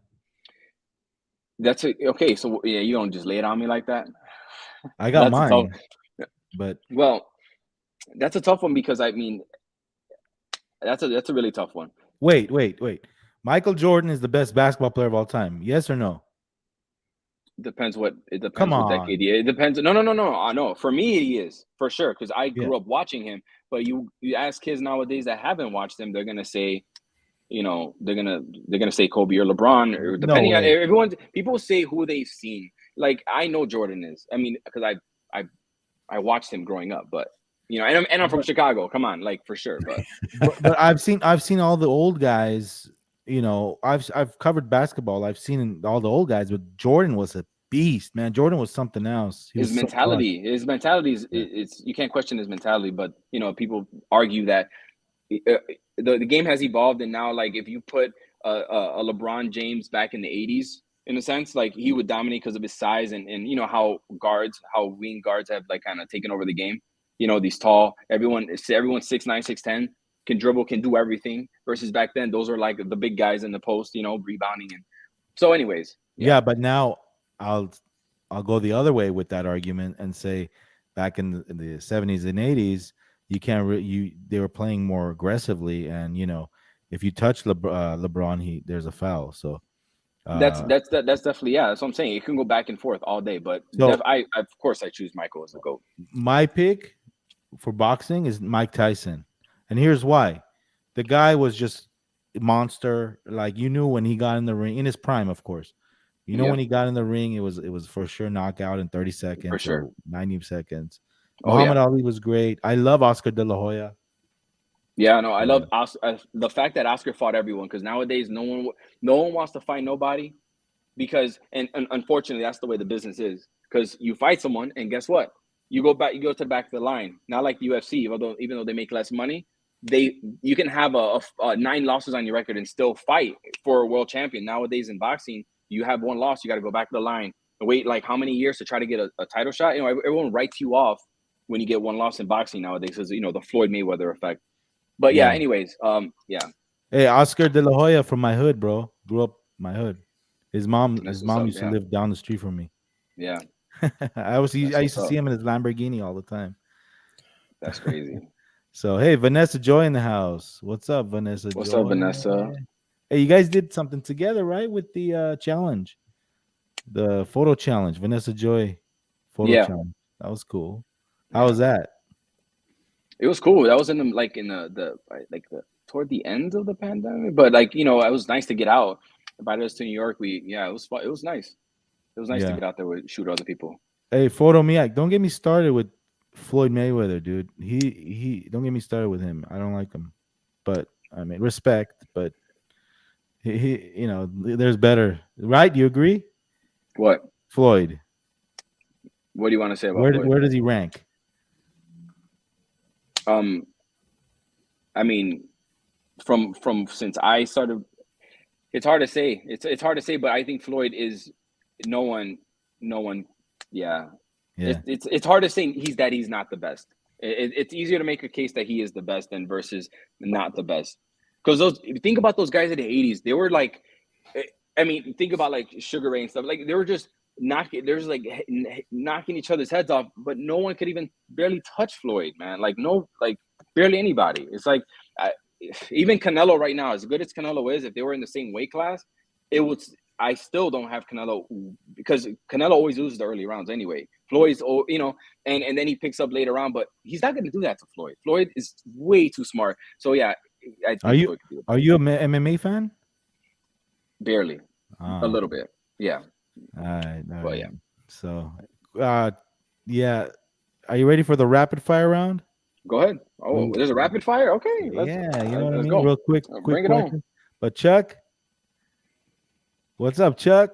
What's up, buddy? Still fighting with the air outside. My heat pump. Got to get it installed today because in Connecticut you can use both heat and air in the same day. That's cool. That's fine. Hey, real Chuck, quick though. Yeah. Hey, Bob, real quick. Do you have a memory card that can shoot AK-60? Because I'm struggling. I'm struggling here. So anybody in the comment section, please let me know. Because look, I even bought this Angel Bird. It's super. I never bought a memory card this expensive. I bought it specifically because my pro grade didn't work to shoot AK-60. I'm trying to shoot AK-60 and I can't freaking shoot it. It shoots like 5 seconds of AK-60 raw, and then I can't. It's so frustrating. Is it filling the card, or is it cause it just shuts down? Oh, it shuts down. This is a 512 gigabyte, and I saw Richie video about the Angel Bird working. I bought the same exact card and it still doesn't work. It's weird. I've got the Delkin Black 128 gig, and that gives me about 5 minutes period, and the card's full. Yeah. Yep. The Angel Bird Pro. Honestly, I haven't. Yep. Yeah, I haven't tried 8K60 yet. I know it's shameful, but the problem with the problem with 8K, bro, is like right now, like my current setup is that I shoot 5 minutes of 8K. It takes 2 hours to render, dude. So it's like, it's not doable. No. This is purely for testing reasons. Oh, okay. Best believe I wouldn't shoot AK-60 for something that I would ever need. I'm doing it for the testing purposes, but that's it. Because there's no need for this. This is like make it a camera that's 200 megapixels. It's like the megapixel race. But now everyone's doing the 8K race, 8K raw. All these things that you don't actually need. No one needs. It's just like it's nice to have. It makes it look more enticing to, let's say, a cinematographer. But come on, most people don't or would never. It's bragging rights. It's bragging rights to most people. Exactly. Hey Chuck, so what about you? Did you try it? Did you try 8K60? Yeah, I tried it just sitting here in the studio, and on my Delkin Black card, it maxed the card out in no time, obviously. Now I have no way to edit it because I don't have DaVinci Resolve. So I was just shooting it to see what the camera did. Yeah. Those Angel Birds are nice, though. Yeah, well, I mean, I don't know what's going on here, though. Hey, one thing, let me ask you this. Did you update the firmware on the card? I don't know if I'm saying that right, but I know Angel Bird allows you to do updates, and I don't know when you bought that card. I just bought it last week. You would think that it would have the latest firmware in it then, so that may not be the issue either. I don't know. Oh, I'm gonna check that. I didn't even realize that was a thing. Yeah, you have to have their card reader, but you can those cards can be updated with the firmware in the card, or I guess they call it firmware. I don't know what you'd call it, but right. Yeah, I have to check that. That's a good. I didn't think about that. Hey, Vanessa, thanks for coming in and saying hello. See you, Vanessa. Rock and roll. So, a quick question for you again. Do you ever go to these conventions like WPPI and you went? I used to go every year, except this year I didn't go to WPPI, but I went every year for the past like 5-6 years. Are you going? I heard the next one is going to be huge. Next year. That'll be surprising because I mean these shows are getting smaller and smaller. That's why I didn't go this year, because I'm just like, man, these shows are like, the big brands are not even showing up. So they're not, because these 2 years have been, the pandemic, but there are a lot of these in the show. But next year I think is going to be full strength. I hope so, because you'll see me there. A Hey, lot the of AP guys. Studios gang is going next year. We're all gonna go out there next year. We're all going. Like I hope me, so. Ike, Ryan, Chuck. This year, next year is gonna be great. And yeah, if you go, man. I hope so, man. Like really, I hope so. That's a couple times a year. I used to go to Photo Plus all the time. I'm an ambassador for Imaging USA, so I go to that one. So I'm very familiar with the conventions. I just hope that I hope that they're just not trickling. They're not dying out, because it seems that way. Regardless of the pandemic, I feel like these brands are the major brand. They're not seeing much that. I don't know what it is, but I just hope that this isn't dying, because I look forward to these conventions every year. Yeah, they're fun. I mean, I think they're trying to push too much printing in albums, and but the pandemic, was minimizing the show. So Yeah. I think James makes a really good point here. You guys ever shoot boxing? And if you did, that would be really cool. Like, boxing, so if you ever get a chance to shoot it, you'd probably know how to shoot it. I've been trying to get my foot in that door. I even Really? got some connections to like Hall of Fame players that work for ESPN. And they reached out to me, and we're friends now. I'm trying to get my foot in there, but man, is it such a tight? It's that they got a padlock on that door. It's hard to get in. Really? Yeah, it's hard to get in, because I want to do ringside. I've shot like boxing from afar. I want to shoot ringside. I want them to like accidentally hit hit my camera with their foot. That's how close I want to be. You want the blood on your lens? Yes, I want the sweat. Yes, that's what I want. That's cool. What lens would you shoot that with ringside? Well, I don't know, but I'm assuming you got a 12 to 24 on one, because when they come right here, you gotta hit the action, and then you probably got like a 7200, maybe. Yeah, I'm not sure. I can't really judge it, but that's cool. Yeah. That's one thing you want to do. Great, because my question was, is there anything you want to shoot that you haven't shot? So sporting events, like that, big time events. How about what? Have you tried your hand in wildlife, birding? I've only my dad has a farm in Wisconsin, Oh, and when I go over there, I always bring like a 7200, and because there's pretty cool birds like flying around. I've tried it. It's not something that I would drive out to do. It's just not a passion of mine, but I think it's also it's very interesting, because you got to be on point. So See, my hat's off to you and others that can find one thing and be happy with it. Then you get good at it. I can't settle on anyone. I want to shoot it all, and you just can't get good doing that. Yeah, there's benefits. Yeah, I mean, it's also it keeps you more keeps things fresh when you try different things, for sure. But I see what you mean. It's like a Swiss Army. It's like I'm never going to be a Joe McNally that's the great at all things. But I can't settle on any one thing and just settle down and actually get good at it. It's just too much fun to go out and shoot birds, then to go out, with long lenses, then shoot sports, and events and portraits. And, how do you get good when you're so varied in what you want to shoot? Yeah. People like Joe McNally are very I find it to be not rare, but damn, like how the hell can you be so good at so many things? It's pretty crazy. Yeah. I told Joe when he was on a few weeks ago on our channel, I told him, look, Joe, if you need me to hold your bags, man, let me know. If you can, how it is, right? So like whenever you shoot with another person, regardless of their skill level, there's things that you can learn from people. There's little things that you can catch up on. Like, oh, that was interesting. I can only imagine what you can learn from that guy holding his bags. Yeah. Because he has all that, that he has tricks up in his sleeve, things that you're just like, damn, why didn't I think about that? That's genius. He has it. I'll even pay for the flight, man. I learned so much. Yeah, for sure. I'll even pay him to hold the bags. You don't need to pay me, man. So that guy is just like, and he's so nice about it, like no attitude, no, hey, I'm the photographer. Yeah, that's why I think that's why so many people like him. And you know what I feel about you? You're like the same way. You're no attitude with you. Like that, you're a humble guy. You know, that's what Yeah, I'm feeling.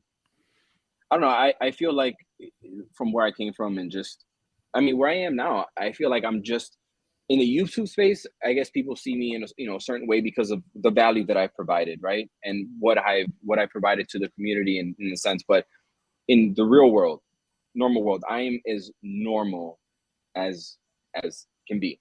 You know, I'm not I'm as normal as can be. That's cool. Yeah. Do anybody like? Do you ever get anybody in public recognize you?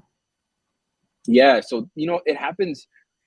It happens. I mean, it happens every once in a while. Yeah, like at Target, randomly at Target, when we're eating, the waiter will No recognize, but way. then they'll tell us after the fact, So they'll tell us like after, at Target.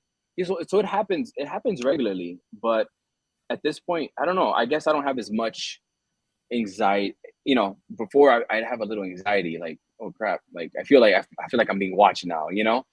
But Yeah, no, yeah. now I'm pretty chill about it now. Because I know what can happen at WPPI when you're there, right? It's Oh like yeah, but that's yeah, different though, because you go there for yeah, yeah, there's yeah, gonna be a bunch of people there. yeah, yeah. Even with me, I had at the time when I went, uh, like 8 months ago, I had about 800 subscribers on my channel, and I had like 4 or 5 guys come up to me, hey, is that Yeah, you? I'm like, yeah, yeah. It's actually it makes you feel like, wow, like what I'm doing is actually being, like, it's making a difference. It's being seen. It definitely makes you feel good. It's different than getting like an online comment. yeah, You get to see it in person, so it feels yeah. good. It's like the other day. I'll tell you a funny story real quick. We're shopping for cars. Me and my wife were making a deal on her car at the dealership, and they had these big screens on the showroom floor where you can actually go on the internet, while you're waiting, and big ass screens. So I wanted to see my channel. I wanted to bring up my YouTube, Okay, right? okay. So I bring up my channel, Hmm. and all of a sudden, all these thumbnails of me, like all my videos, and this other guy, another customer, was waiting on his deal, and he comes up to me and goes, "Hey man, are you in the movies or like are you a movie are you a movie star?" I'm like, "No," and I was like, "I saw that." I'm like, that was just YouTube."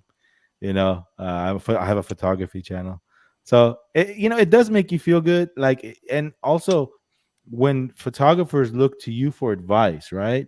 Like, it adds some pressure to you, right, to do it right. Like, Oh, big time, big yeah, time. yeah, Oh, the pressure's there for sure, because at the end of the day, I'm not always gonna say the right thing. There's always something I'm gonna miss. And the problem is, it's not that I don't like being wrong, because I can be wrong. There's a lot of things that you can get wrong when looking at, let's say, something like this, right? But when I work with a camera like this, that it's not my primary, like my Sony, right? So I can get something wrong on this, and I'm not saying that I'm perfect at it, but the only issue that I have with getting something wrong, that sometimes that one thing that you get wrong can overshadow everything that you got right. exactly. And then then you start to see, like, the comments start to build up on that one thing. So then you feel, although a lot of the other good things, people like, but what you focus on is that now you feel like a lot of your hard work was kind of, it's like, Dude, okay, nothing matters. I battled with that because I made like 20 good points, right? And then I Yep. messed up. I said something that wasn't true. Not my fault. I didn't do it on purpose. Yeah. I just messed up, right? And everybody's like, "Oh, that they just pinpoint that fault." And what about all Yeah. the 20 other things that are great? You know what I mean? We mess up, bro. That's what it is. We mess up. We mess up all the it time. it definitely happens, and that's why, like, that also adds a lot of pressure to making videos, which, it could be a fun process. But when speaking about cameras, which is why I primarily don't focus on only camera content, I lose my mind. There's no way I could look at numbers and just look at specs and nerd out so much, because first of all, it doesn't bring me joy. Right? I like being creative. That brings me joy. But I feel like I also like cameras, you know, I like to talk about them, but the pressure to talk about them correctly is there. So like, that's what makes me dive into it, because I just don't want to get something wrong. With this camera, there's a lot that you can get wrong when it comes to how you use it, because again, it's like Android to iPhone, you know, it's like they give you every option possible for customization, and there's so many different ways and you can use this camera. There's so many different little options, little things that many people don't think about, that when you're using, like, you know, the Canon R3, for example, it's a little bit easier to use, at least for me. So working with the Z9, it was a little, like, I took my time. I sit down on the couch, you know, at home. I sit down on the couch and just, I'm going through everything, just on, like, for hours, just looking at everything and seeing what everything, you know, just putting my work in, studying it. Yeah, my thing is like, okay, I said the word wrong, because that's my, I always do that, you know, instead of saying same. instead of saying aperture, I say shutter speed, or you know what I mean? Like, you say the wrong words, and then you don't want to go back because you put so much time into editing the video, and I don't want to go into editor and cut it. You know, I just let it go. Hey man, we're human after all. That's it. And people like that about us because it's the human side of things, you know? Well, yeah. Julio said, to be fair, Manny is almost always wrong. So that's fair. All right. So you ready, man? You ready for this? Let's go. And Chuck, if you have anyone for your, you know, rapid fire questions, feel free to fire. I've got one already keyed up. All right. So how it works is we give you a question and you just one word or 2-word answers. I'll try. All right. So, okay. By the way, that Nikon looks good on you. I just want to point that out. This doesn't. No. No. Yeah. That looks good. What is that? The A1? Yeah. Ah, okay. And you have the Canon too, right? Yeah. The R5 and the R3. You bought them all, or they send them to you? Nope. No. So the Canons are what you call a long-term loaner. You know, so like you can kind of, it's almost like what companies do sometimes. They'll send you stuff, but you know, eventually they'll ask for it back, but they'll just let you use it. But I have invested my own money in glass for Canon, because even if they ask for it back, I would buy it anyways. You know what I'm saying? So I invested in the glass for Canon. All the Sony stuff is mine, and the Nikon is mine. So I purchased the Z9, and I even purchased all the lenses. So because Nikon doesn't have a great loaner program per se, like at least for media, they don't have a great loaner. They don't have a great loaner program. They hassle you. Oh no! Don't mention that, man. Chuck's gonna get all over this. Yeah, man, you're gonna get me wound up here on Nikon. I love their equipment, but their marketing and communication is terrible. It's a little. I feel like it's a little like either like dated, or it's like they've got the 50s. Yeah, it's not great. That's why I don't like to borrow anything from them. I'll just buy it, you know. So, and like they say in the car business, that's strong. You know, when you buy it, you know, that's strong. Yeah. You bought it yourself, you're using it, and then if you don't like it, you'll sell it eventually. Probably get more money than you paid. Yeah. I think someone just said Manny bought that cheap Viltrox lens from China. That's funny because, you know, according to because now this is where I defer to a lot of the Nikon people on YouTube. A lot of the Nikon shooters on YouTube actually really, you know, thought highly of this lens. You know, a lot of good feedback on the Viltrox, and because and when you think about it, when you have a third system here, you know, and I already built out a whole lens ecosystem for Sony, partially for Canon. It's like, why am I going to spend? Now I'm thinking like, okay, I want to make a smart choice here. I don't want to go all out, balls to the wall, when I could get good quality, you know, for something cheaper. So that was that. It makes sense. I mean, it gets expensive, man. Oh my God. I honestly, the truth is, so I've really been enjoying this camera, but I don't like having so many options. Having the Canon Sony here, it's like clutter, you know, it's like, it clutters my brain. What camera do I use today? I don't want to have to think about what camera. I want to think about just what I'm doing, you know? Yeah. So anyways, it's first world problems. Hey, gaming with a stand. if we thought that way, I mean, everything is made in China, man. Like even your iPhone is made there. I had nothing but positive stuff so far with this Viltrox. My first Viltrox lens ever, by the way. I never thought about purchasing one ever, but it's been great. Yeah, it's good for the money, man. Can't go wrong. Oh, for the it's great. All right, so you ready, man? Let's do this. Let's go. And all right, let's do this. Okay, so let's see. Okay, we'll start with the easy ones first. Favorite lens of all time? Easy. 200 millimeter f2 Canon by far. 200 The best. f2, even 200 Nikon. cool. Yeah. You got a 200 tat? f2. You got a tat regarding Even- that? That's my baby. That lens right there will make your work, like, it makes your work look different. You know, it just sucks that you have to stand so far back. It sucks for videos because the videographer has to be here. Model's a little tiny speck and the horizon, but it's the output is insane. Help me out with that, Manny, because so many people ask me, and they'll ask me, what lens are you not giving up as far as F mount and Nikon? I said the 200 f2. I'm keeping it. Don't blame you. Don't blame you. But they asked me why, and it's how do you explain it? I just said, you shoot with it one time, you'll figure it out. Yeah, it's a bear to hold on to or whatever, but you'll look for reasons to use it. Exactly. It makes, if you're going out there and you want to produce your best work, you take your 200 out there, you're going to make your stuff look different than everyone else's. It just gives you this look, this cutout look, the way it makes people look at it's magical, in my opinion. It is. I agree. Number one. Can I see it? Can I see the tat? What? Oh, this is a photo that I took of the skyline. So it's got like there's a foggy skyline here, and I had a motto, but I didn't put the motto in it. And then this is actually a picture of me shaded in the water holding the 200 millimeter. Wow. Cool. Yeah, shaded in there. So damn, man. Yeah. That's commitment right there. That's great.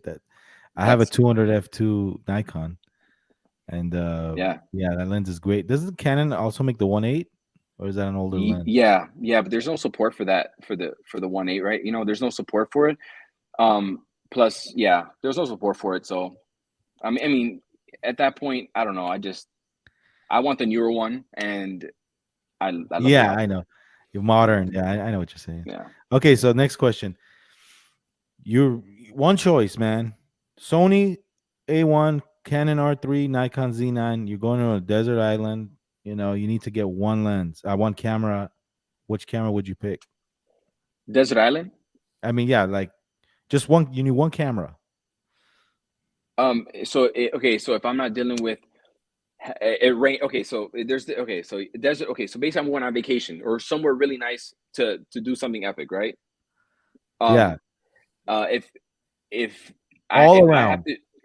If I have to shoot in like really bad weather or stuff like that, you know what? Actually, I can't even complain.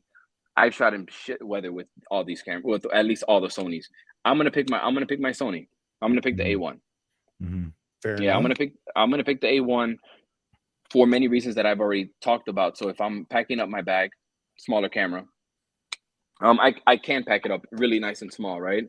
I already have all the lenses for it, so that's a given. But honestly, I'm gonna pick the Sony mainly because I know how to use it better than any other ones. Okay, it's due to like muscle memory and I already got the lenses built out. But I mean, I wouldn't care which.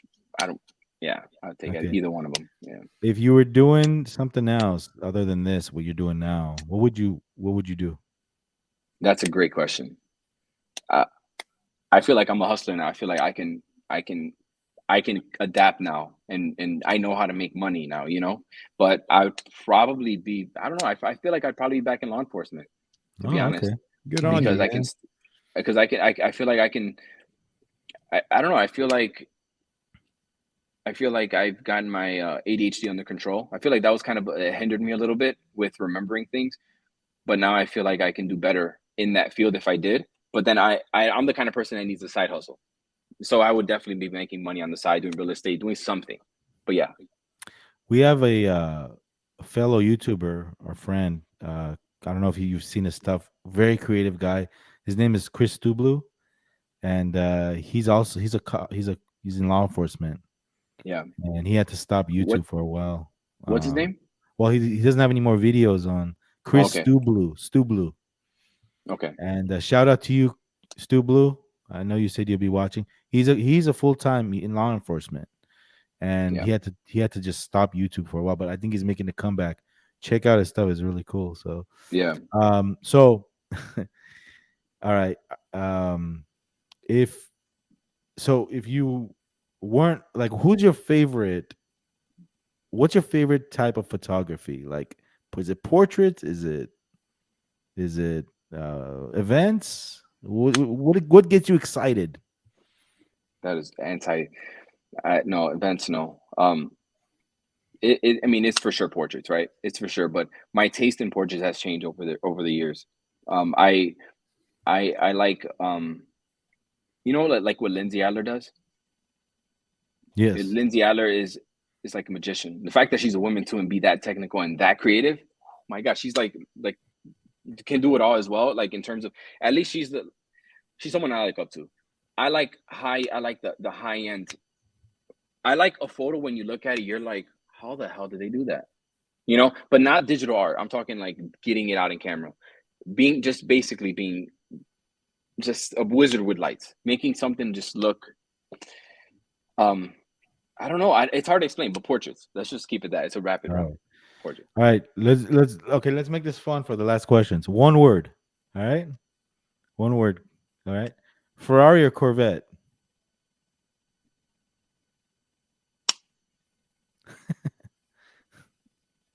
Ferrari. Okay. All right. You're the. But in 1993, I take the Corvette, the Rookie of the Year, Coach Corvette, or that old school. I was always a Corvette guy when I was younger, though. Always, my dream car was Corvette. You know, every kid's. You get older now, your taste changes, I guess. Nice. If you had to choose one city in the United States, or actually the world, to live in, other than your hometown, where would you relocate to? My favorite city that I visited in the United States was San Francisco. And how diverse it is. Okay. You can go from like the mountains of Puerto Rico, and then you're in like Italy, and then now it's just insane. I love that. Yeah, I think it's beautiful out there. Sausalito, or am I saying that right? Above the Golden Gate Bridge, but when you pass the Golden Gate, beautiful town, man. You know, it's beautiful. Man, you feel like you're like in the south of France or something over there. Exactly. Yeah. That's what I'm saying. It's such a crazy looking city. It's so diverse. Yeah. If you had one choice to pick to photograph a subject, who would it be? Anybody in the world? Damn, I never thought about that. Like, oh man, I want to photograph her or him. Damn. Actor, musician, other photographer, your neighbor. Johnny Depp. I'm kidding. Since he's all the rage right now in the news. Right.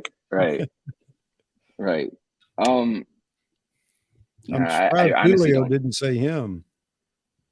Oh yeah, no, he's probably on delay. He'll probably mention something, or he's probably working. Yeah, no, honestly, I don't have. I can't think of one person that stands out to me. To be honest, are you a rock guy or kind of like a rap, hip hop music? It depends on my mood. It really depends on my Spotify is everything. It has every kind of music. I can never play it in front of somebody. Can be like, are you like think I'm weird? I have everything. It just depends on my mood. You know, I'm in cars, so I have a 400 horsepower Golf R, and you know, when I get in that car, usually some rap comes on or something. You know, depending on my mood. I'm in the studio. I'll listen to like some classical music. You know, stimulate the creative process and stuff like that. So yeah. What about heavy metal? I don't. Not the heavy metal. No, not the heavy metal. My son does though. My stepson does. He's 19. He listens to that stuff all the time. All right. Yeah. All right. So, hanging out with Jared Polin, one word. What comes to mind? One word. Hilarious. Really? Okay. His dry humor is so funny. He really is funny. He says everything like it is. You guys went. There's no embellishment. You went to a studio, right? And he did a photo shoot, or you did a photo shoot, or We something went. like We that. were on a Sony candle trip, and we went to like a Sony event, and I did a shirtless photo shoot of him. Yeah, on the streets. It was in his element. It's in his element. He's like me, like piss drunk. Like I wouldn't have the balls to do what he does sober. Like he's definitely he doesn't care what anybody thinks. He's You, just him. you think you could take him arm wrestling? Not now, no, probably not. Because I know you used to work out and stuff. I used to, yeah, but no, he'd probably beat me now. Oh, really? I give that to him. I give that to him right now. You know. All right. But a Hey, boxing, Chuck. we'll talk about that. Yes, sir. All right, go for it. All right. So mine are food related, just to have some fun here. Grits or cream of wheat? You want to know the truth? Yeah. None. It's kind of an inside joke on my channel. I don't know how we got on Oh, I grits see. today, but Yeah. it's okay. Peanut butter and with jelly or not? Peanut butter with jelly. That's Oh. every morning. That's my make my daughter lunch, and I have Yep. my little peanut butter and jelly. Yeah, I'm a peanut butter fan myself without the jelly, but every now and then jelly for a little difference. Mhm. All right. Popeyes or Kentucky Fried Chicken? Popeyes. Absolutely. That's what I wanted to hear. All right. Mhm. So there you go. So now Mercedes- we know some more about Manny Ortiz. Mercedes or BMW, since you're a car guy?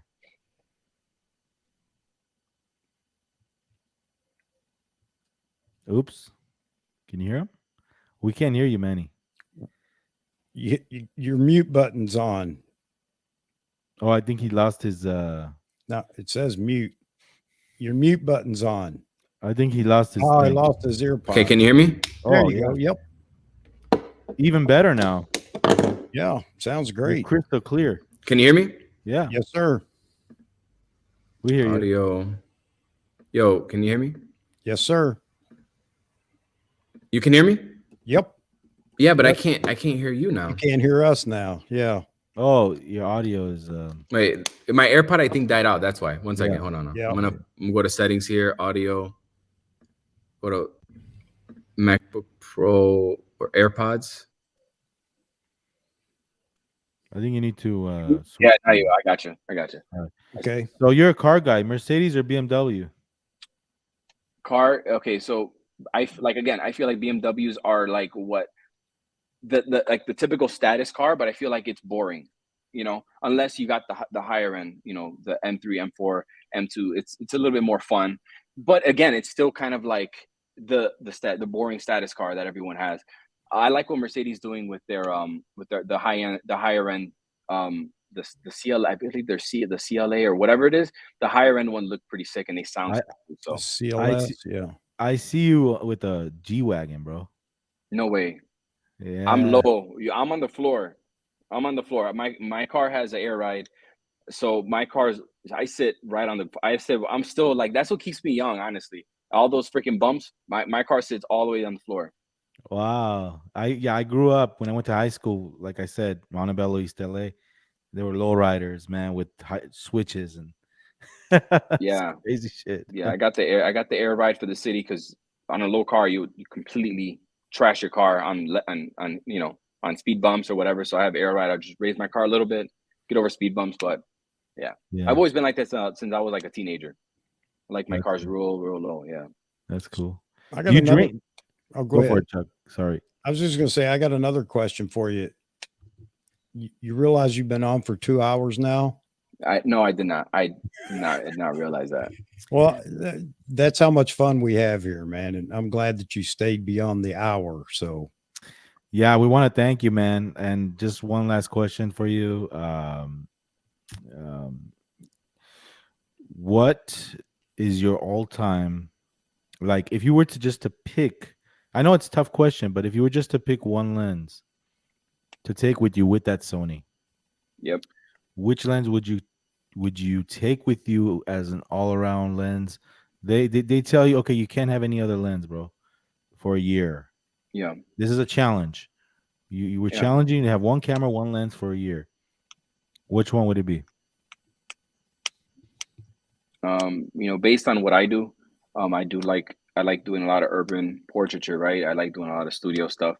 That's a hard one. So, you know, but at the end of the day, my favorite G Master lens for Sony, and probably the most versatile in terms of environmental portrait. I'm talking to myself here. The 51 2 GM, the 51 2 GM for the A1 would probably be the most versatile option for me.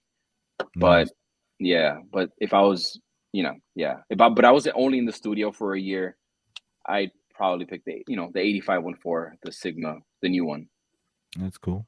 Yeah. They're all great options. I Yeah. mean, I think it's whatever you pick, you do a good job at it because you're a great photographer, you're a creative mind, and you know, you're just great. So hey, do you drink at all? You Barely anymore. Barely.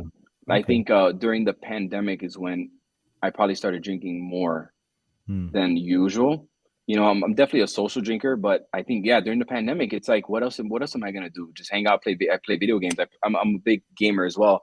I play video games and have a drink, but you know, during the pandemic, it's like, what else are you gonna do? You get tired, you doing it more often than not. But ever since everything got back to normal, I stopped drinking. So I'm not a big drinker. I only drink like on boxing nights when we have here.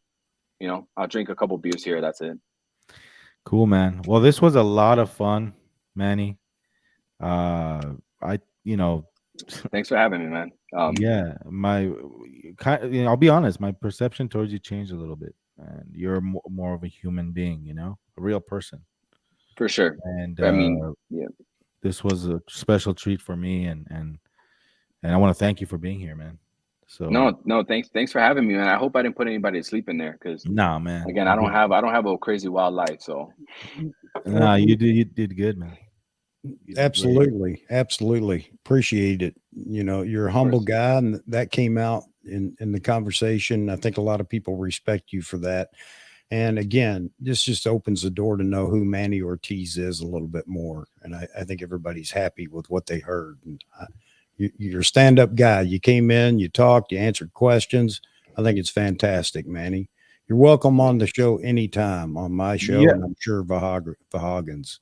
My perception towards you was like a pro, like kind of like, his own guy and kind of like a little attitude. But like now that I talk to you, you get that sometimes. Well, no. I can't. I guess I could, right? I guess I could, but it's not like normal. It's not. We're all from Chicago, so it's like that's kind of how we have to have one. But that's not who I am. Yeah. Me and Diana are we're pretty chill. This is great. Like this is why like having you here, it's like you get to know somewhat of the person behind the camera. Yeah. And it's great. And this is my goal here, to bring a community together. And like Chuck says, you're welcome here anytime. What I do is I always have these once a week, right? So I have like a featured guy or gal on here. And I sometimes throw out a link to all my previous guests. If they want to join and just for 10, 20 minutes, say hello and leave, you're welcome to do that anytime with our guests. Next week, I have Bambi Cantrell, Nikon ambassador, on. And the following week, I have another Nikon ambassador, Chris Hirschman. He's a content creator. Okay. Yeah. So anytime, man. It's Tuesdays. There's my show. Feel free to come by and say hello. But thank you very much, man. You were great. Thank you for joining us. And I had a great time, man. No, thanks. And you facilitated this conversation pretty well. Because again, you have to extract things out of me. It's hard for me that's why I don't do a lot of live streams, because I don't know what to talk about. So I'm sitting here like, what am I going to talk about? So I just end up reading the comments, but I do appreciate you facilitating that. And Chuck as well. Thank you for again, facilitating the conversation and giving your input. So we appreciate it. And it's just, that's what, especially on my channel, and I know Vahagan's the same way. It's just a chat with other photographers. And I want it that way. I don't want a cold interview. I want it to be just a discussion with photographers. I know the chat's just gone crazy. So many people saying they enjoyed this, Manny, and I'll second that. So you're getting a lot of praise over there. Again, fantastic job, and look forward to more of your creativity. I watch you all the time, man. Awesome, man. Thank you. Really, really. Thank you, guys. It's weird for me to think that people like to listen to me talk. That's why, again, I don't do live streams. I feel the same way. I think you're gonna change now, man, because you know, it's great. It's another side of you, you know, that people don't Yeah. really. It's raw. It's in your face. That's why I watch some podcasts. Like, I don't know if you watch podcasts on YouTube, like Joe Rogan and all these other guys. Yeah, I some of like those, yeah. I like what they talk about. You know, they have a guest on and they just talk. You know, unscripted. Yeah. And you know why it's special when it's live? It's because you can't take back what you say. You know, it's not polished. Yeah. Yeah, It's it's a cool. little bit more raw and less Raw. curated, you know. Yeah. So Which I fall into that sometimes too, though. yeah. So all right, man. Obsessive Well, curating. Yeah. thank you very much, Manny. And anything you want to Thank you. tell viewers of what's coming up for you, or any secrets? Man, I wish I had some secrets. You know what? Actually, I have a couple of secrets, but I can't tell you. All right. I was gonna say you heard it here first, guys. So keep watching. Yeah. Yep. All right. Well, I want to thank everyone in the chat too. Everyone was watching. You guys rock. Thank each and every one of you guys, because this is why we do it. All right. Well, Cool, man. We talk boxing, NBA, cars. We talk like literally everything. So, like, wow. Okay. Yep. That's what it's about, man. It's not all about just photography. For sure. I have one last question, and this is it. Okay. Okay. One more. What you got? If a, I guess, adult content creator company hit you up Okay. to photograph the talent at a good price, would you? Wait, so okay. You know what I mean? For like adult XXX. You know what I mean? Oh, okay. Yeah, I was thinking that. I was like, wait, is he okay? I got you. Would you do it at your price? But in order to do it, you have to announce it that you're doing that kind of stuff. Hell no. Okay. Are you kidding me? Have you seen Diana? It don't matter what price. No price is gonna get me out of the doghouse. So absolutely not. Great answer. All right, guys. Thank you very much. Have a lovely day, everybody, and we'll see you next week. Bambi Cantrell, same bad time, same bad channel. Thank you, Manny. Thank you, Chuck, and absolutely rock and roll. All right.